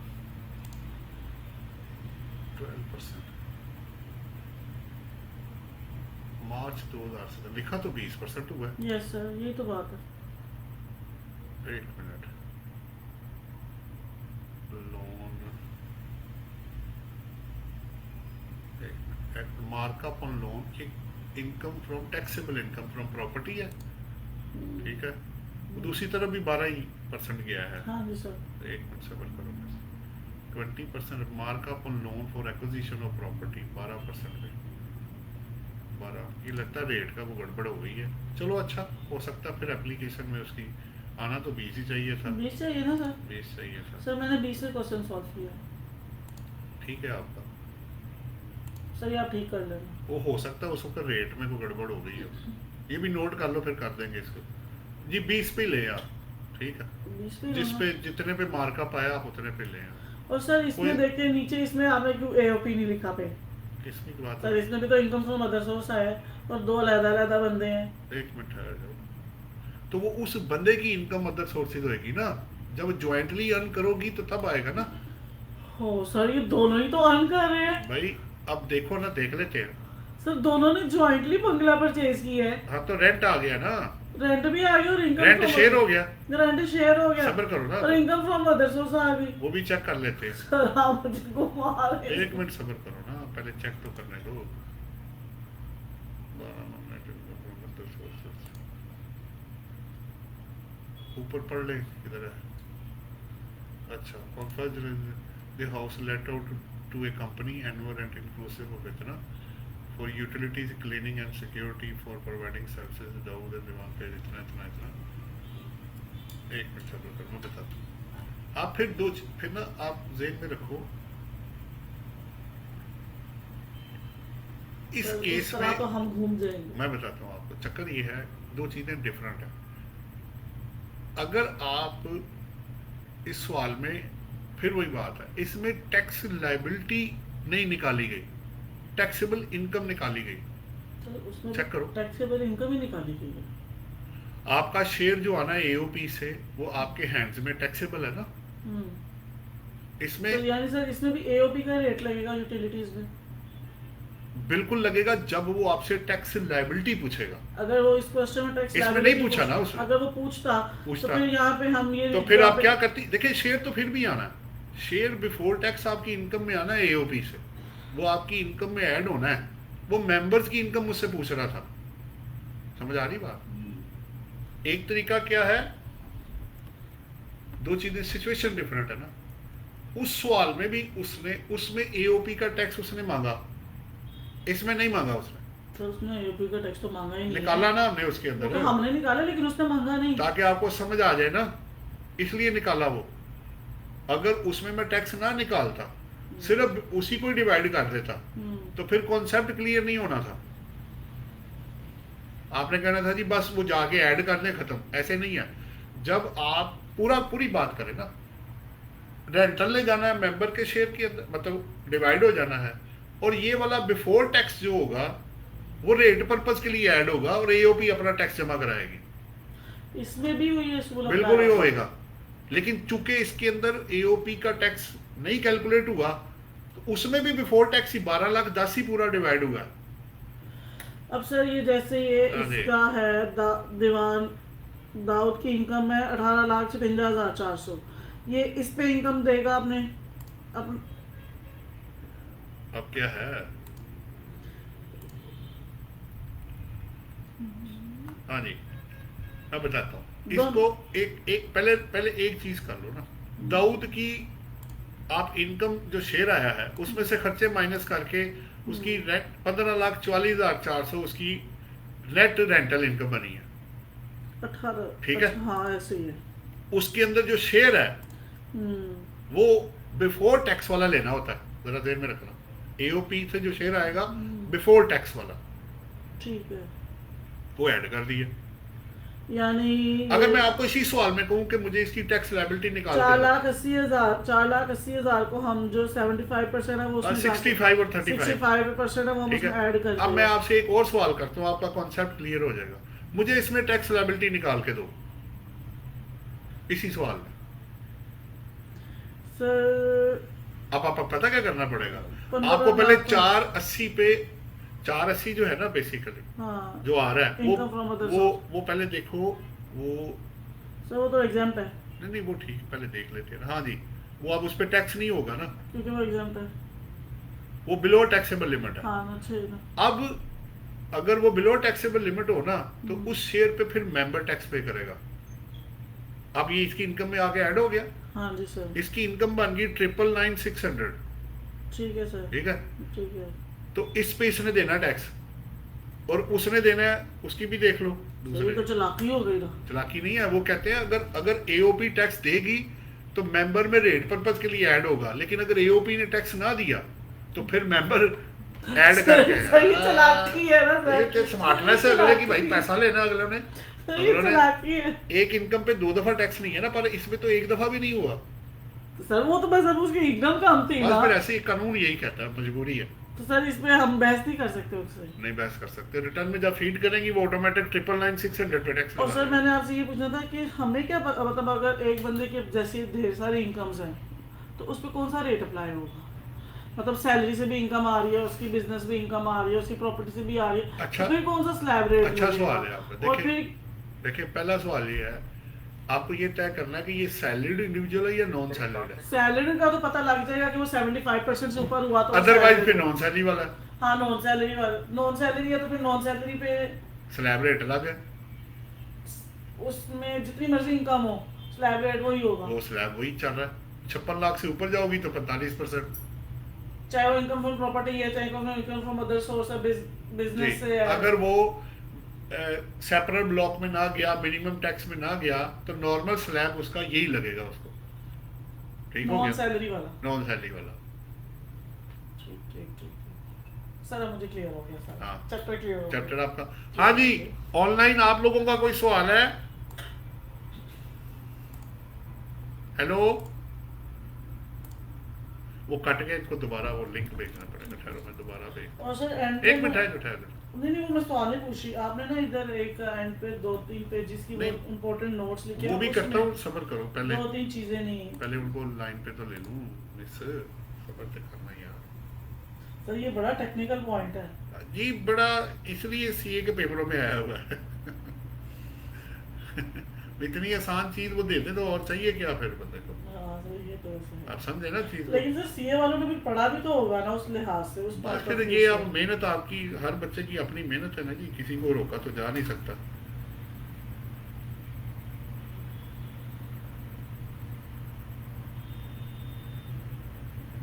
ये बड़ी बहस होती है इसके ऊपर। ये है जी TTC।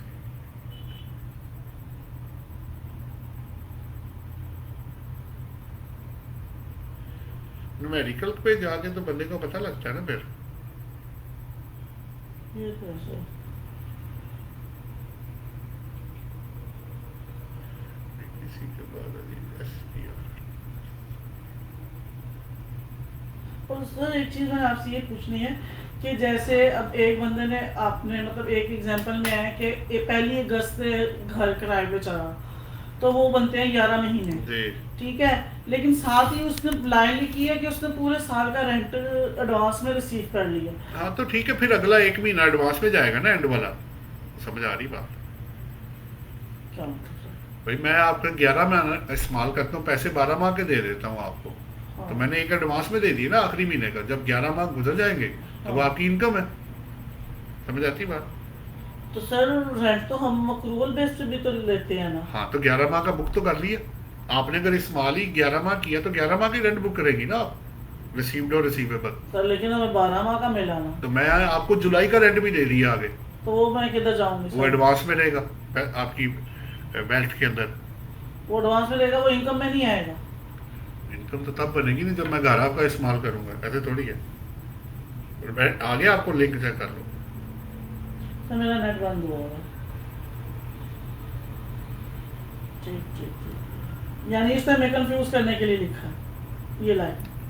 आप ये भी या टेस्ट ऑफ नॉलेज के लिए भी कह सकती हैं आप, ताकि वो पीरियड को भी ये बेस बनाता है कि नहीं। इसको पता है पीरियड भी इंपॉर्टेंट होता है। अगर एक बंदा आई 6 माह बाद है तो आप साल का रेंट क्यों ऑफर करेगी? समझ आ रही बात?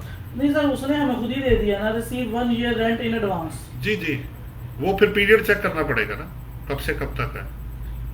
1 जुलाई से जून तक है हाँ, सर। अगर जून तक का है तो फिर वो तो पूरे साल का हो। अगर वो पीरियड लेकिन सर उसने 1 अगस्त में। पीरियड बड़ा इंपॉर्टेंट होता है ना, हाँ ऐसे। उसके बगैर तो अगर चले आ गया।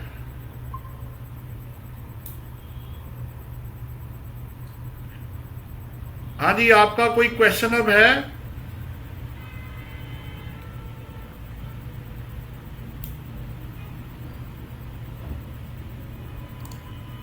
जी सर। हाँ जी, कोई क्वेश्चन है तो कर ले आप। जी सर, जी सर। अच्छा सर जी, जी ये जो है क्वेश्चन नंबर 4 है स्प्रिंग 2015 में, जी जी इसमें वो इंश्योरेंस प्रीमियम भी बीच में इसके प्रॉपर्टी टैक्स में ऐड कर, प्रॉपर्टी की वेरिएशन ऐड कर रहा है। हाँ, तो ये तो एक सेपरेट। तो 15A सेक्शन आपको डिडक्शन में अलाउ करता है ना इंश्योरेंस भी। अच्छा, इंश्योरेंस को हम इसमें प्रॉपर्टी टैक्स में भी जी, प्रॉपर्टी टैक्स अलग है, इंश्योरेंस प्रीमियम अलग है। Risk of damage and destruction, fire से आप रेंटेड प्रॉपर्टी को बचाने के लिए इंश्योर करा लेते हैं ना। ठीक है, सही है। और अच्छा अच्छा अच्छा अच्छा अच्छा, ठीक है। सही है जी, बिल्कुल सही है। अच्छा, दूसरा ये है कि रिपेयरिंग के ऊपर हम 150 क्यों चार्ज कर रहे हैं? वो फिक्स्ड है, जो चार्जेस वो आपने एक्चुअल चाहे हो या ना हो या उससे ज्यादा हो कम हो वो नहीं लेना, वो फिक्स्ड है। रिपेयर अलाउंस है 15A की डिडक्शन में। और सर रेनोवेशन में रिपेयर में ही कंसीडर की जाएगी? नहीं नहीं, रेनोवेशन तो एक और चीज है ना यार। अगर आपका बेनिफिट 1 साल से ज्यादा है वो कैपिटलाइज हो जाएगा ना, वो एक्सपेंस थोड़ी है। ठीक है। रिपेयर- नहीं, फर्ज करे घर को रेनोवेट करवाते हैं। नहीं, अगर रिपेयर एंड मेंटेनेंस है तो 1/5 ही मिलेगा। ठीक है। रेनोवेशन अगर आप कैपिटलाइज एक बिल्डिंग के ऊपर एक कमरा और बना लेते हैं तो वो ऐड हो जाएगा ना कॉस्ट में, वो तो एक्सपेंस नहीं है। जी जी। जी अगर हम जैसे कमरा नहीं बनाते, वैसे ही जो है वॉल वगैरह। हाँ, तो ठीक है। रिपेयर तो वो एक्चुअल आपका एक्चुअल में चला जाएगा। टैक्स में आपको जो अलाउ होना है वो 1/5 है, अच्छा, इररिस्पेक्टिव कि एक्चुअल आपका 0 है, उससे कम है, उससे ज्यादा है। ठीक है, ठीक है। ठीक हो गया। वो सर जरा स्क्रीन शेयर कर देते हैं। स्क्रीन में अभी मैं ही नजर आ रहा हूँ और तो कुछ नहीं शेयर किया। वो नहीं वो नहीं, मैं देख रहा हूँ मैं आप किया। आपने और कुछ किए नहीं, अभी यही कर रहे। हाँ जी, और कोई सवाल? हाँ जी, मिस आपके पूरे हो गए? आपके तो पूरे हो गए ना? हाँ जी, उनके मिस के पूरे हो गए सवाल। मिस ने अब मेहनत करना शुरू कर दी है और कहती होती है जी मैं वो सवाल अब ढूंढ के ला रही है, एंड तक पहुंची हुई है। आप चौधरी साहब ने तो अभी चलो क्या जी, मैं देख रहा हूँ कोई सवाल हो तो चौधरी साहब आप कर सकते हैं अभी तक की डिस्कशन में। जी सर बिल्कुल। हाँ जी, साद राना आपका कोई सवाल है? और नहीं सर, अभी नहीं है। तो आप फर्क देखें कि एक वो होता है कि खाली आप चीजें सुन रहे होते हैं, एक ये है कि जब आप करके आते हैं तो सवाल जवाब में कितना फर्क पड़ जाता है। जी सर। अब जरा सीक्वेंस में आ जाओ, मैं आपको तरतीब बता देता हूँ, अब आपको समझने में आसानी रहेगी। जी सर। नहीं जी, मैं अब आपको अब आ जाओ ऊपर।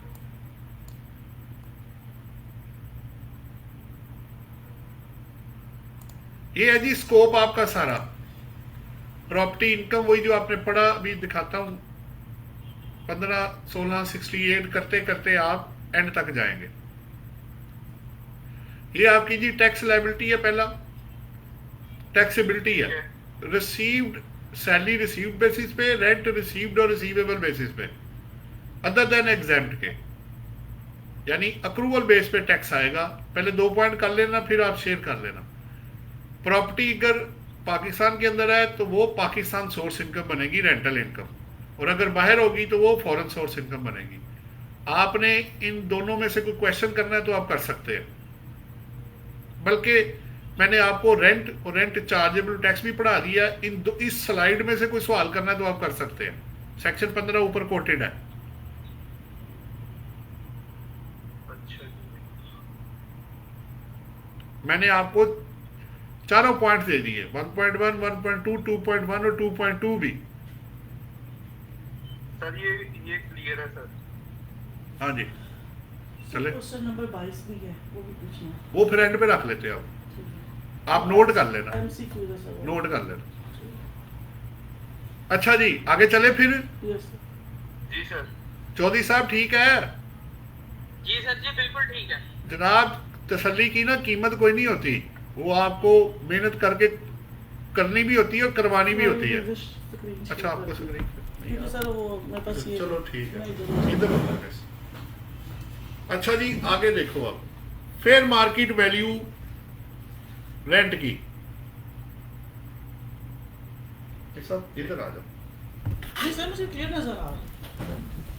चलो ठीक है, ना रहे ना बस ठीक। सब नजर आ रहा है। हाँ जी, फेयर मार्केट रेंट, जो मैंने आपको कहा कि मार्केट में कोई भी चाहे रेंट है, एसेट है, सर्विस है, बेनिफिट है, जो मार्केट में फेच होगा ओपन मार्केट में नंबर 1, इसका नाम मार्केट वैल्यू नहीं, फेयर मार्केट वैल्यू।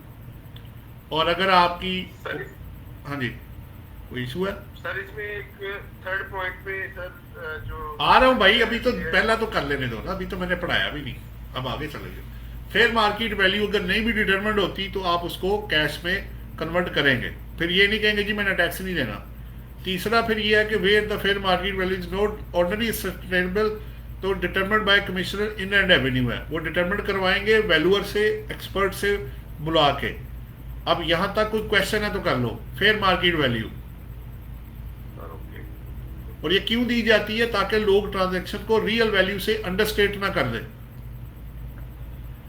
अच्छा सर, ये जो वैल्यूएशन करवाई जाती है क्वेश्चन रेवेन्यू से, ये क्या प्रॉपर्टी डीलर से करवाते हैं? जी ऑब्वियसली, जो जिस फील्ड का एक्सपर्ट होगा ना, जैसे आप कहते हैं रेंट है, तो रेंट वो प्रॉपर्टी डीलर को कहेंगे जी इस जगह पे, इस लोकेलिटी में इस तरह की प्रॉपर्टी का कितना रेंट होना चाहिए, तो वो करवा लेंगे, उससे रिपोर्ट ले लेंगे। सही, ठीक हो। ठीक है, 2-3 बंदे हायर कर लेंगे ना अगर जरूरत पड़ी तो।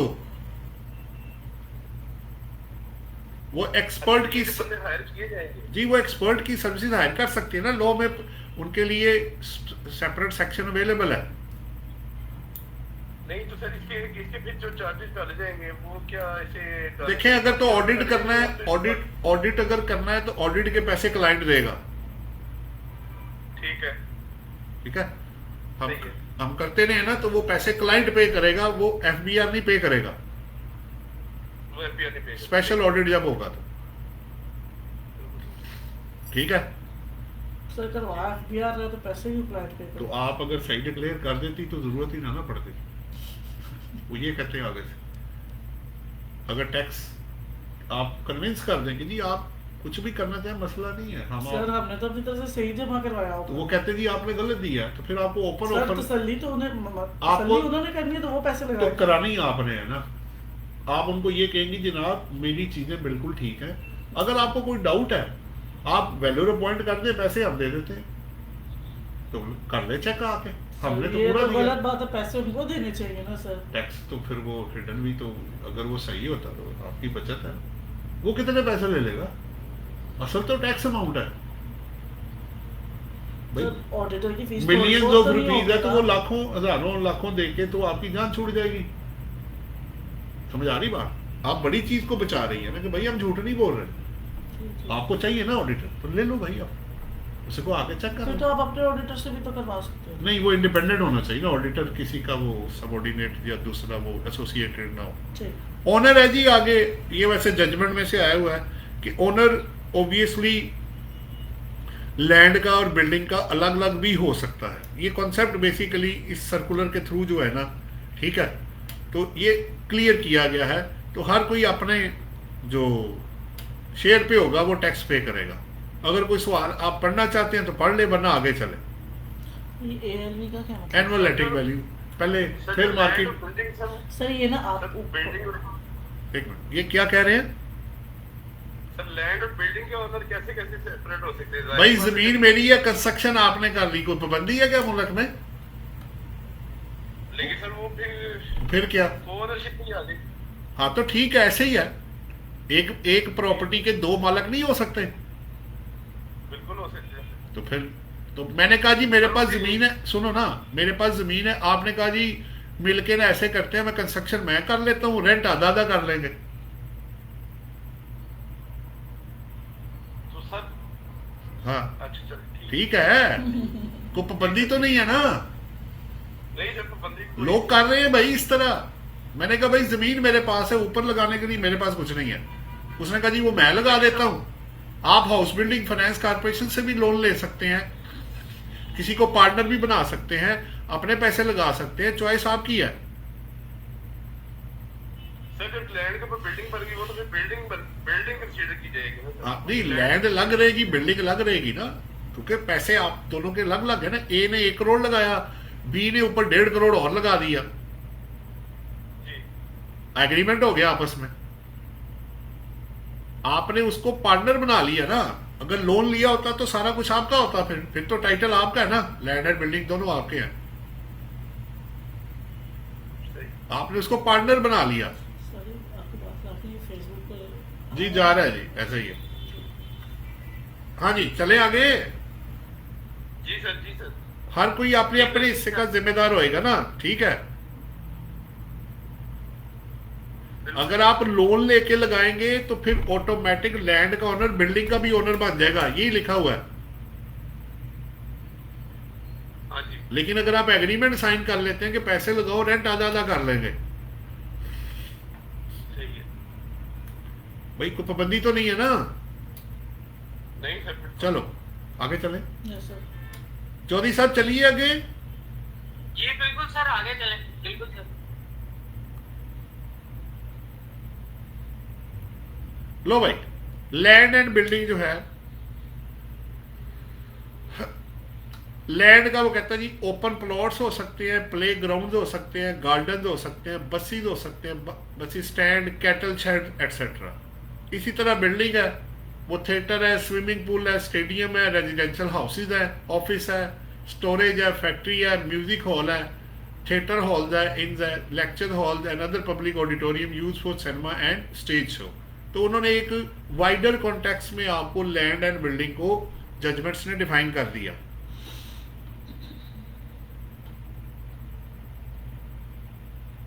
अच्छा, अब कंसिडरेशंस, आपने जो rental right to use occupy है वो लेना है। अगर आप बिल्डिंग बेच देते हैं तो वो इसमें कवर्ड नहीं है, वो कैपिटल गेन के अंदर जाएगा। एक पॉइंट, फॉरफिटी डिपॉजिट उन्होंने डिफाइन कर दिया कि लैंड एंड बिल्डिंग अगर आप स्पेसिफिकली जो भी बेचेंगे, ठीक है, तो वो जैसे आपसे बहस हुई थी कि फॉरफिटी डिपॉजिट क्या बनेगा। अगर एक क्वेश्चन में आपने एक बिल्डिंग बेची, ये भी सवाल आया था, लैंड एंड बिल्डिंग बेची, रेंट पे नहीं दी और वो बंदा भाग गया, डिफॉल्ट कर गया, आपने सारी अमाउंट फॉरफिट कर ली। अब करना क्या है, वो आपकी इनकम फ्रॉम प्रॉपर्टी के अंदर चला जाएगा। हेलो, ऐसे ही है सर। हाँ जी, ले जी, इस हद तक लैंड बिल्डिंग और कंसिडरेशन या फॉरफिटेड डिपॉजिट की हद तक सवाल है तो कर लो।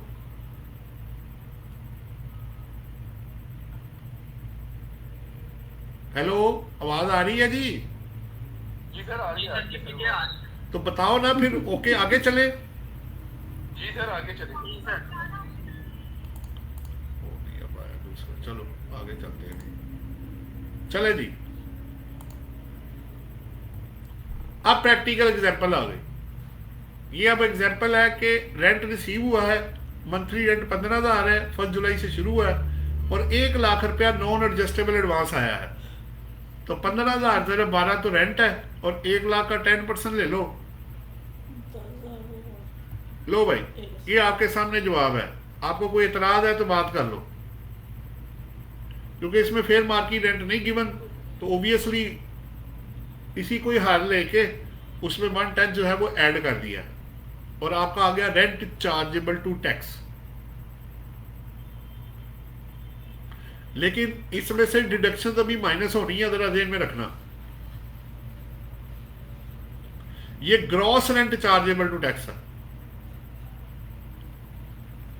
अच्छा सर, जिसमें यूटिलिटीज को कंसीडर नहीं किया जाता तो उससे भी हम वो माइनस करेंगे इसमें? वो आगे आएगा, वो आगे है जब यूटिलिटी शामिल होगी। इसमें यूटिलिटी शामिल नहीं है, ये सिर्फ लैंड एंड बिल्डिंग है। ये तो सिर्फ लैंड रेंट है ना, और उसके बस बाद बस अभी आगे आ रहा है, आगे चले। Hello, yes sir. चलो दूसरा। जी चले। दूसरा, अब आपने 60,000 एडवांस लिया एक बंदे से, ठीक है, 60,000 एडवांस है सेल के अगेंस्ट, 6 लाख में डन हुआ था। 2 महीने बाद वो बंदा फेल्ड हो गया, आपने अमाउंट फोरफिट कर ली। अब इसमें रेंट कोई नहीं भी आया, यही जो इसको मैं बता रहा था पहले। तो अब जो फोरफिटेड डिपॉजिट है वो आपकी इनकम फ्रॉम प्रॉपर्टी में चला गया। हाँ जी, कोई सवाल है या आगे चले? सर ये पॉइंट सर दोबारा समझा देते सर, ये नहीं समझ आया। आपने 6 लाख में डन हुई प्रॉपर्टी, पुरानी कोई प्रॉपर्टी है ना, या रिमोट एरिया की है, अब तो इतने में कुछ नहीं मिलता भाई। तो 60,000 आपने डिपॉजिट लिया, डाउन पेमेंट जिसे आप कहते हैं, बयाना कहते हैं, और उसको कहा कि बाकी पैसे मुझे विद इन टाइम जो है ना वो 2 महीने के अंदर दे दे। ना दिए तो ये अमाउंट मैं फॉरफिट कर लूंगा। वो डिफॉल्ट कर गया, आपने 60,000 फॉरफिट कर लिया, तो ये आपकी इनकम फ्रॉम प्रॉपर्टी बन गया। हाँ जी, चले आगे, सही। चले हैं। Yes sir. जी सर, जी सर। ले जी, सेल्फ हायरिंग आपको करा दिया था, ओके है ये? जी सर। ये एग्जांपल भी कर ली थी आपने। चलूं आगे? जी जी सर। अब आ गया डिडक्शंस कौन कौन से आपको मिलने हैं, अलाउंसेज एंड डिडक्शन जो 15A के हैं, ठीक है। पहला, रिपेयर अलाउंस आपको करा दिया था, फिक्स है, ठीक है। ठीक। इंश्योरेंस अगर होगी पेड और पेएबल उस प्रॉपर्टी की, उस रेंटेड प्रॉपर्टी के अगेंस्ट हैं ये सारे खर्चे। लोकल रेट्स और टैक्सेस, कोई प्रॉपर्टी टैक्स या कोई और अगर आप चार्जेस पे करते हैं, ग्राउंड रेंट अगर आप जमीन आपकी है, यानी आपकी जमीन है, बिल्डिंग एक और बंदे की है, रेंट ग्रॉस आ गया है, उसमें जमीन का किराया आप जमीन वाले को दे देंगे और बिल्डिंग वाला अपनी इनकम पे अलग टैक्स पे करेगा और जमीन वाला अलग पे करेगा। समझ आती बात? जी सर। नेक्स्ट, मार्कअप अगर पे करेंगे, जैसे मिसने कहा था लोन लेके, तो जितना पे करेंगे वो मार्कअप आपको मिलेगा। HBFC से लोन लेके अगर आप उसको देंगे तो जो मार्कअप आप उसको पे करेंगे वो भी मिलेगा। प्रॉफिट ऑन मॉर्गेज अगर आप उसको पार्टनर बना लेंगे तो शेयर जाएगा। प्रॉफिट ऑन चार्ज अगर क्रिएट होता है आपके प्रॉपर्टी के ऊपर वो भी मिलेगा। Admin and collection charges maximum 4% है, ठीक है, इससे ऊपर नहीं आप जा सकते। एक्चुअल अगर आपका इससे कम हुआ या 4%, विच एवर इज लोअर आपका ले लेना है आपने। और legal and professional defence title को करना है तो वो भी आप क्लेम कर सकते हैं। इसमें से कोई सवाल हो तो आप कर सकते हैं। सर ये सारे 50 डे में हमने कंसीडर करने हैं? ये जी 16A के अंदर अगर 15 होंगे तो आपको डिडक्शन मिल जाएंगी। ठीक हो गया। अगर सिर्फ पहले वाला फिक्स है, बाकी एक्चुअल होंगे तो मिलेंगे वरना नहीं मिलेंगे, सिवाय एडमिन एंड कलेक्शन के, क्योंकि ये मैक्सिमम लिमिट 4% है। एक्चुअल या 4% which ever is lower. Sir ये कैसे पॉइंट ये समझाएंगे जरा? ये भाई देख लो ना, आपने एक्चुअल एक्सपेंडिचर किया कलेक्शन का और एडमिन का 2 लाख रुपए, ठीक है। तो आपने 4% रेंट चार्जेबल टैक्स का निकालना है, वो बना फर्ज करो 1.5 लाख रुपए, तो मैक्सिमम 1.5 लाख है, इसके ऊपर नहीं आप जा सकते, ठीक है। Whichever is lower rate, actual आपका 1.5 हो गया, 4% 2 लाख है, 1.5 लाख मिलेगा आपको। पहले वाले में ऐसे नहीं है, वो फिक्स है 1/5 रिपेयर अलाउंस। एक्चुअल चाहे उससे ज्यादा हो, कम हो, ना हो, आपको 1/5 मिलना ही मिलना है। ये स्टैट्यूटरी अलाउंस है। जी ठीक। ये रिटर्न में जब आप फीड करेंगे ना, वो ऑटोमेटिक 1/5 आपको दे देगा। यानी रिपेयर अलाउंस को हम स्टैट्यूटरी अलाउंस भी कहते जी कहते हैं आप। ले जी, अनपेड रेंट वो पहले बहस हो चुकी है। अगर आपको वो पैसे आपने रेंट में डाले, टैक्स पे किया, बाद में पता लगा बंदा भाग गया, लीगल स्टेप लिए, पैसे नहीं मिले, तो अनपेड रेंट को आप क्या करेंगे, आप अपना एक्सपेंस क्लेम कर सकते हैं। लेकिन लेटर ऑन अगर बाद में कल को अगर रिकवरी हो गई तो वो उस साल की इनकम बन जाएगी। जी, अगर आप यहां से कनेक्टेड कोई सवाल करना चाहें तो आप कर सकते हैं। अनपेड रेंट बैड डेट्स की तरह ये। सर ये बैड डेट्स के अंदर हम जो 3 साल तक उनको कैरी करते हैं, यानी आफ्टर 3 इयर्स अगर वो रिकवर हो जाते हैं तो उस ईयर के अंदर उनको इनकम का हिस्सा जी बना बिल्कुल बिल्कुल इनकम बन जाएगा उस साल की। वो उस साल में इनकम बन जाएगा। सर फिर रेट उस साल का, उसी साल का तो भाई, वो फिर आपका नसीब है। अगर रेट कम हो गया तो आपको बेनिफिट है, अगर ज्यादा हो गया तो फिर आप पे करेंगे। जी ठीक हो गया। तो सर लेकिन अगर हमने एडवांस लिया हुआ इसका, हाँ। तो हम उसे फिर बैड डेट तो नहीं करेंगे इसको? नहीं, एडवांस तो ये तो वो अमाउंट है कि आपने रिसीवेबल बुक की और पैसा नहीं आया। अगर तुम पैसे ले चुकी हो तो फिर बैड डेट या अनपेड कहां से आ गया? जी यही बात। पैसा रिसीवेबल था और नहीं दिया अगले बंदे ने पैसा, ये वो बात हो रही है। हाँ, सही है बिल्कुल। सेल में भी इसी तरह आपने सेल की, क्रेडिट सेल की, रिसीवेबल था, पैसे नहीं मिले, वो बैड डेट में चला गया। बिजनेस में अगर पैसे रिकवर ना हुए बैड डेट, और रेंट ना मिला तो अनपेड रेंट, ठीक है। जी और लेटर ऑन रिकवरी हुई तो उस साल की इनकम बन जाएगा, ठीक है। जी आगे चले। अगर आप एक लायबिलिटी 3 साल में पे ऑफ नहीं करेंगे, आपको एक एक्सपेंडिचर मिल गया, ठीक है, इंश्योरेंस या मार्कअप, तो उसकी पेमेंट भी तो करनी है ना आपने। जी तो फिर चौथे साल में वो आपकी इनकम बन जाएगा, जो पेमेंट आपने नहीं की होगी, जो आपने अक्रूवल बेस पे क्लेम कर ली ऊपर। इनकम में भी उन्होंने कहा इनकम भी रिवर्स हो सकती है, एक्सपेंडिचर भी रिवर्स हो सकते हैं, ठीक है।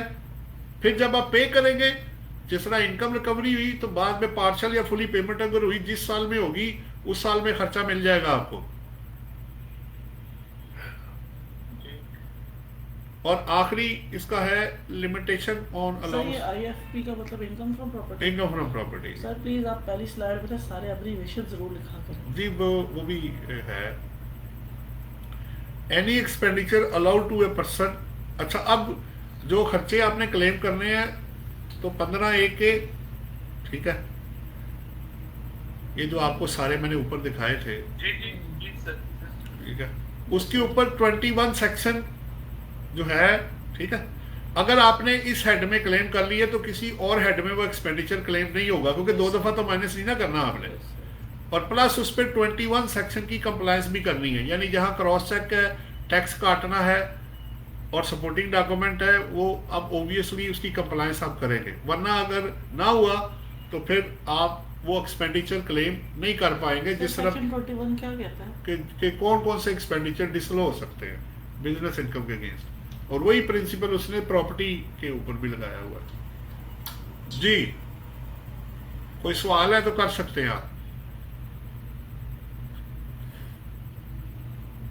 सर सेक्शन ये हम इसे जो सेक्शन 21 में अगर किसी बंदे को यानी कि भेजते हैं रेंट रिसीव करने के लिए, उसे हमने सैलरी वगैरह भी रखा हुआ है। हाँ जी, तो सैलरी आप इस वक्त है आपका कि 32,000 रुपीज से ज्यादा हुई तो क्रॉस चेक में जाएगी। तो ये हम सेक्शन 21 यूज करेंगे उसके लिए? जी बिल्कुल, इधर आएगा। अगर आपने उसको कैश दे दिया, 50,000 आपकी सैलरी बंदे की है, तो वो 21 सेक्शन की वजह से आपकी डिडक्शन इधर से 15 में उड़ जाएगी। अच्छा हाँ जी, बिल्कुल ये वो कह रहा है। ठीक है, सही है। ठीक हो गया। तो सर इसमें अगर बैंक चार्जेस सर वो इंक्लूड कर, हम कहते हैं हमें ट्रांसफर कर दें, उसमें वो बैंक जो अपने डिडक्ट करेगा वो भी सर? हाँ जी, वो कलेक्शन में आ जाएगा ना। पहले एडमिन और कलेक्शन चार्ज दिए ना आपको। बिल्कुल सही है सर। हाँ जी, कोई और सवाल? आगे चलूं? जी सर। ये आपके ये डिलीट हो चुका है, आप पे एप्लीकेबल नहीं है, ये पहले था। अब आगे अदर, ये आज का आखिरी टॉपिक है, ये कर लो। 3 पॉइंट्स हैं। पहला 8.3 में कर रहा हूं, पहले 56 subsection 1 set of loss against income from property. Miss ने ये सवाल रेज किया था, तो इनको मैंने बताया कि आप कोई भी, आप दो चीजें ना, पहला मेरी इनकम फ्रॉम प्रॉपर्टी है, तो क्या मैं दूसरे लॉसेस इधर एडजस्ट कर सकता हूं? जी, बिजनेस इनकम और अदर इनकम का लॉस आप इधर एडजस्ट कर सकते हैं इनकम फ्रॉम प्रॉपर्टी के अगेंस्ट, नंबर 1। नंबर 2, अब लॉस फ्रॉम प्रॉपर्टी है, तो क्या ये दूसरे हेड के अगेंस्ट हो सकता है? बिल्कुल हो सकता है, बिजनेस इनकम और अदर इनकम के अगेंस्ट, और कैपिटल गेन के अगेंस्ट भी आप, स्पेकुलेशन के अगेंस्ट भी आप कर सकते हैं। ये मेरा तीसरा पॉइंट है। दूसरा पॉइंट है, पहले मुझे कह देना, फिर आप सवाल कर लेना। विद होल्डिंग जो टैक्स है वो प्रॉपर्टी की जब आप पेमेंट करेंगे, ठीक है, अब क्या है, with holding tax rate gross income पे अप्लाई होना है जिसमें पेमेंट करनी है आपको। जो आपने अभी सवाल भी किया था कि जी मैंने 2,92,000 दिया है तो कैसे होगा वो। और पहला जो है वो कि अगर प्रॉपर्टी पाकिस्तान में है तो पाकिस्तान सोर्स इनकम है, और अगर मुल्क से बाहर होएगी तो फॉरेन सोर्स इनकम होएगी। फॉरेन सोर्स इनकम पे अगर आप टैक्स दे आते हैं तो पाकिस्तान में टैक्स क्रेडिट आप क्लेम कर सकते हैं, क्योंकि एक इनकम पे 2 दफ़ा टैक्स नहीं है। ये आपके लिए ये 3 पॉइंट्स हैं। अब इसमें से कोई सवाल करना है तो आप कर सकते हैं।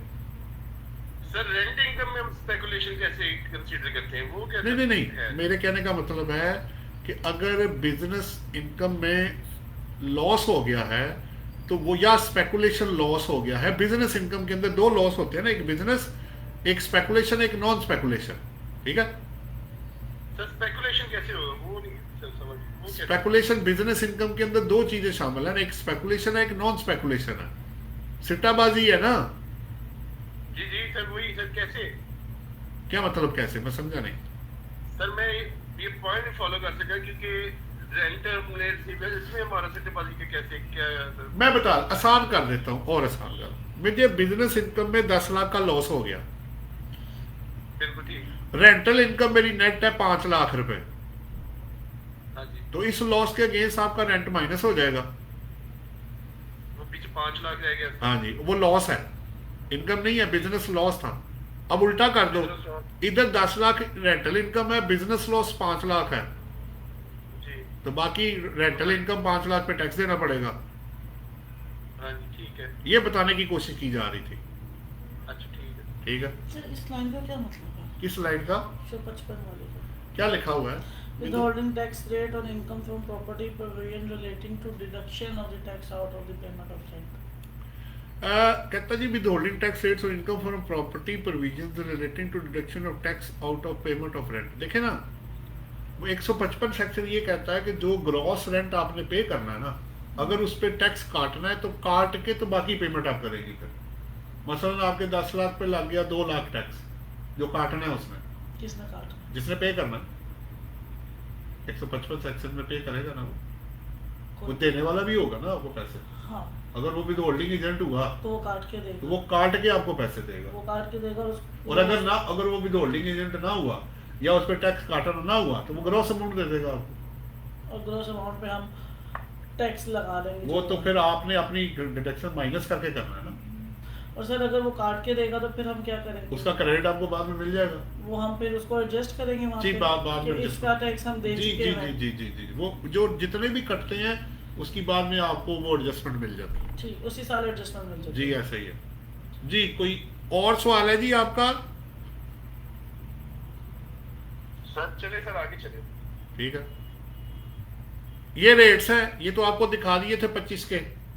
जो रेसिपिएंट है वो इनकम में से डिडक्शन माइनस करके तो फिर उस पर ये रेट लगाएगा, ठीक है, अदर देन ए कंपनी। ठीक है, आप इसको देख लें। 25 के लिए 56 लाख से जी।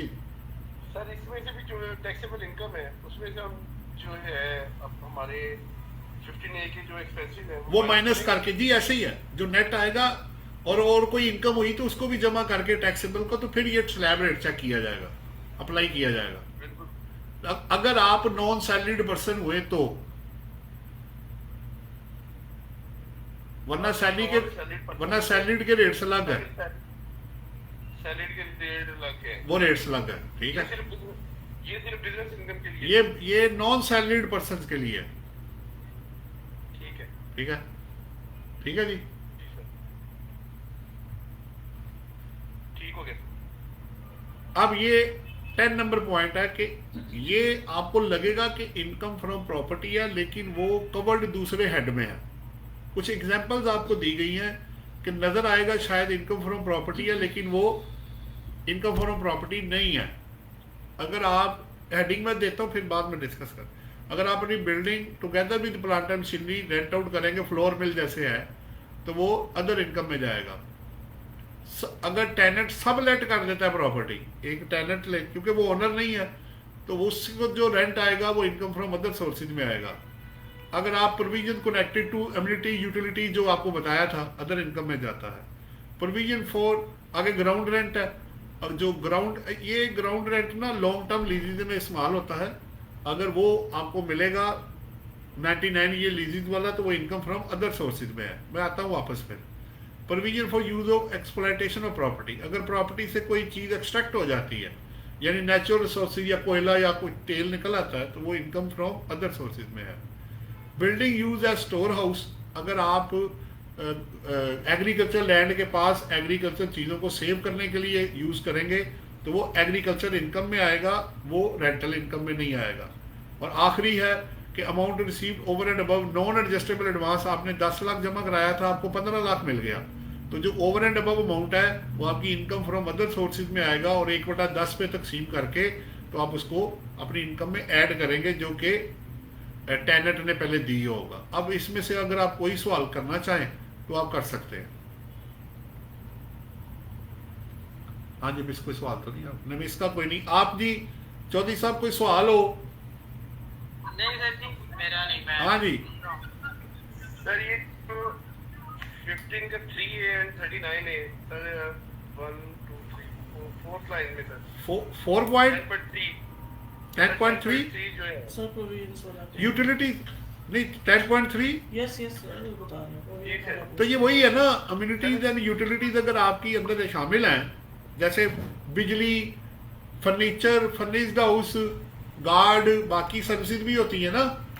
लिफ्ट हो जी गई। जी सर, एमनेस्टी भी इसके अंदर कंसीडर की जाएगी। अम्यूनिटी नहीं, अम्यूनिटीज है, कम्युनिटी यूटिलिटीज, ठीक है सर, ठीक ठीक है ना। Sorry sir. नहीं कोई मसला नहीं, वो तो इंसान पढ़ते वक्त हो जाता है जल्दी में। और देखें पॉइंट कोई और हो, आप पहले तसल्ली करें अपनी। ठीक है सर। ठीक है, आगे चले। सर 10.5 सर मुझे अच्छा 10.5 भी है, वो क्या है?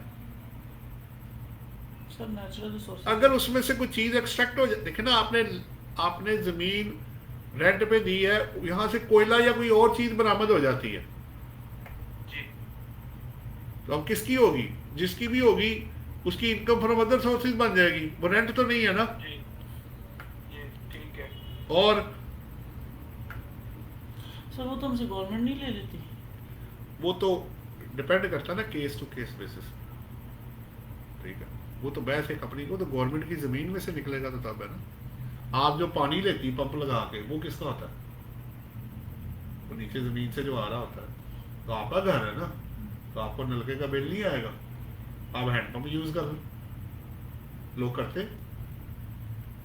नहीं सर, जैसे अगर कोयला निकल आता है, जैसे गैस निकल आती, कुछ भी निकल आता वो स्पेसिफाइड प्लेस, यहाँ से तो नहीं निकलेगा ना, वो तो वहाँ सर हो सकता है निकल हाँ, आए। तो कैसे वो को आपका तो नसीब है। नेचुरल रिसोर्स है ना, कहीं से भी निकल सकता है। हाँ, तो फिर तो वो गवर्नमेंट ने तो नहीं दबाया ना उसके अंदर, वो तो मेरा नहीं, हमारा। वो तो फिर आपकी जगह, तो फिर आपका, अगर उनकी जगह हुई तो उनका।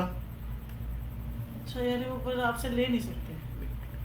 मेरे प्रेमिसेस है ना, हाँ उसमें मुझे कोई चीज बरामद होगी तो मेरी होगी ना, वो तो किसने दबाई, किसको क्या पता। सर जैसे अगर नेचुरल गैस निकल आती तो कोई गवर्नमेंट फिर हमें वो नहीं करेगी। नहीं, वो गैस तो अपनी जगह पे देखे, अगर वो फिर कानून उस मुल्क का देखना पड़ेगा, ठीक है।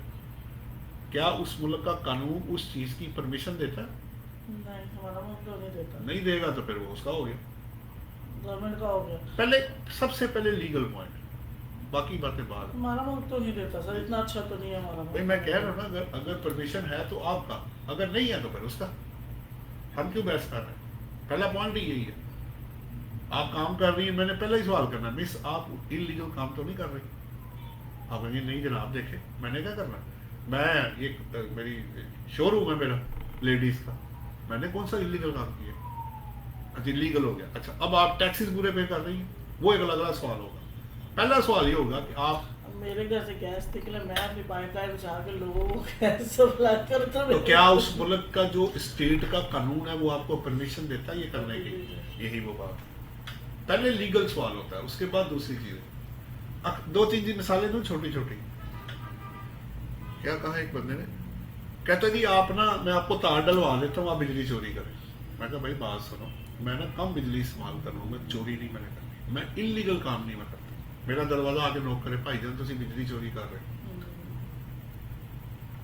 उन्होंने कहा यार साबित कर, मीटर लगा है ना, ये तारा जा रही है, इनके नंबर आ रहे हैं, बिल तो चेक कर। हमारा घर ना सेंटर में आता है, हमने दोनों तरफ से तारे ली हुई है, उधर की लाइट जाती, दो कनेक्शंस नहीं होंगे, लेकिन मीटर पूरे ऐसी पे कर रहे हैं। आगे एक दिन नोट करने के जनाब, हमारा भी सर ऐसे ही है, चेक कर लो, दो बिल वो जैसी कोई इलीगल काम नहीं किया, ਅਸੀਂ ਬਿੱਲ ਦੋਨੋਂ ਪਾਸੇ ਪੇ ਕਰ ਰਹੇ। ਫਾਇਦਾ ਸਿਰਫ ਹੈ ਕਿ ਲਾਈਟ ਸਾਨੂੰ ਦੋਨੋਂ ਪਾਸੇ ਮਿਲ ਜਾਂਦੀ ਬਸ, ਲੇਕਿਨ ਅਸੀਂ ਮਿਸਯੂਜ਼ ਨਹੀਂ ਕਰ ਰਹੇ। ਜਿੰਨਾ ਅਸੀਂ ਪਾਵਰ ਯੂਜ਼ ਕੀਤੀ ਉਤਨਾ ਬਿੱਲ ਪੇ ਕਰ ਰਹੇ। ਗੱਲ ਖਤਮ ਹੋ ਗਈ जनाब। ना मीटर इलीगल है, ना हमने पेमेंट चोरी की है, और हम पेमेंट पूरी करना हम डिफॉल्टर है, पीछे की रह गए। करो तस्वीर लाओ जनाब, जो मर्जी करो। जब आप गलत, यही वो बेसिक क्वेश्चन है जो हम लोगों को समझाते हैं, गैर कानूनी काम नहीं करते। लेकिन सर ये तो हमारी जमीन से अल्लाह ने हमें दिया, हम क्यों वो एक वैसे तो फिर पूरा मुल्क भी अल्लाह की जमीन है, फिर बेच के रहे हो प्रॉपर्टी है, फिर है ना जगह। यही कोई क्वेश्चन है जो आपने खुद ही जवाब दे दिया। वरना मैं ये कहता हूँ कि जमीन अल्लाह की है, तो फिर DH कौन लोग की कब्जे करके क्यों बेच रहे थे? एक मालक में रजिस्ट्री इसलिए बनाई गई थी ना, कुछ स्टेट। अब बगात है, आप बाग नहीं बेच सकते, पार्किंग वो पब्लिक प्लेस है। आप कहेंगे कि मैं बेच दूं, वो आपकी जमीन ही नहीं है। इट मीन्स घर तो मेरा है ना, अगर मेरे घर में निकला तो अगर स्टेट का लॉ आपको इजाजत देगा तो वो आपका ही बनेगा। मैं तो कह रहा हूँ, but I am not in A position कि मैं एक्सप्लेन करूं कि वो आपका हो गया। सर मैं केस नहीं कर सकती, बंदा स्टेट पे डिपेंड केस कर करता है, सकता डिपेंड करता है। अगर आप, लेकिन लीगल अगर लॉ अलाउ करेगा तो तब है। वो कहेगा जी पहले से कानून बना हुआ है कि ये स्टेट का निकलेगा, होएगा, आपका नहीं होगा, तो फिर आप कैसे बहस करेंगे? स्टेट पैसा भी नहीं देगी आपको उस घर का। इट डिपेंड केस टू, जैसे तो नाला था ना जब बना था, तो जितने लोग बीच में आते हैं जब ये ब्रिज ये जो बनता है, तो वो कहते हैं अगर रजिस्ट्री है दिखाओ, पैसे ले लो, वरना खाली कर दो। वो ज्यादा मसला है तो कोर्ट ही चले जाओ, उसे जाके लड़ लो। आज जरा मिल रहा है ना, कल पता नहीं वो मिलेगा या नहीं मिलेगा। सर वो तो कोर्ट में बात पब्लिक इंटरेस्ट में जो चीज आ जाती है ना, वो फिर उसको। हाँ जी, इससे कनेक्टेड कोई सवाल तो नहीं? नहीं सर।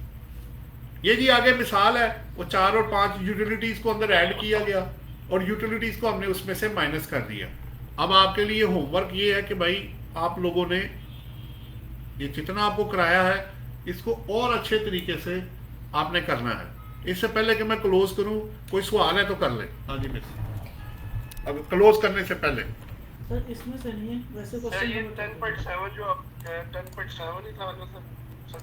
अच्छा 10.7, एक मिनट, 10.7 क्या था भाई, वो बता देता हूँ आपको। असल में ये है कि ये बेसिकली अगर आपने फर्ज करें ओनर को जमा कराया था 10 लाख रुपए, उन्होंने कहा यार जल्दी खाली कर दो, मैं आपको 50 लाख 5 लाख ऊपर दे देता हूँ, 15 लाख दे देता हूँ, तो आपको 10 लाख के बदले 15, 5 लाख जो ऊपर आया है ना, वो सुलन तो उसी वक्त इनकम बन जाना चाहिए था। लॉ ये कहता है आप 1/10 करके ना हर साल अपनी इनकम फ्रॉम अदर सोर्सेज में ऐड करके टैक्स में ऑफर कर देना।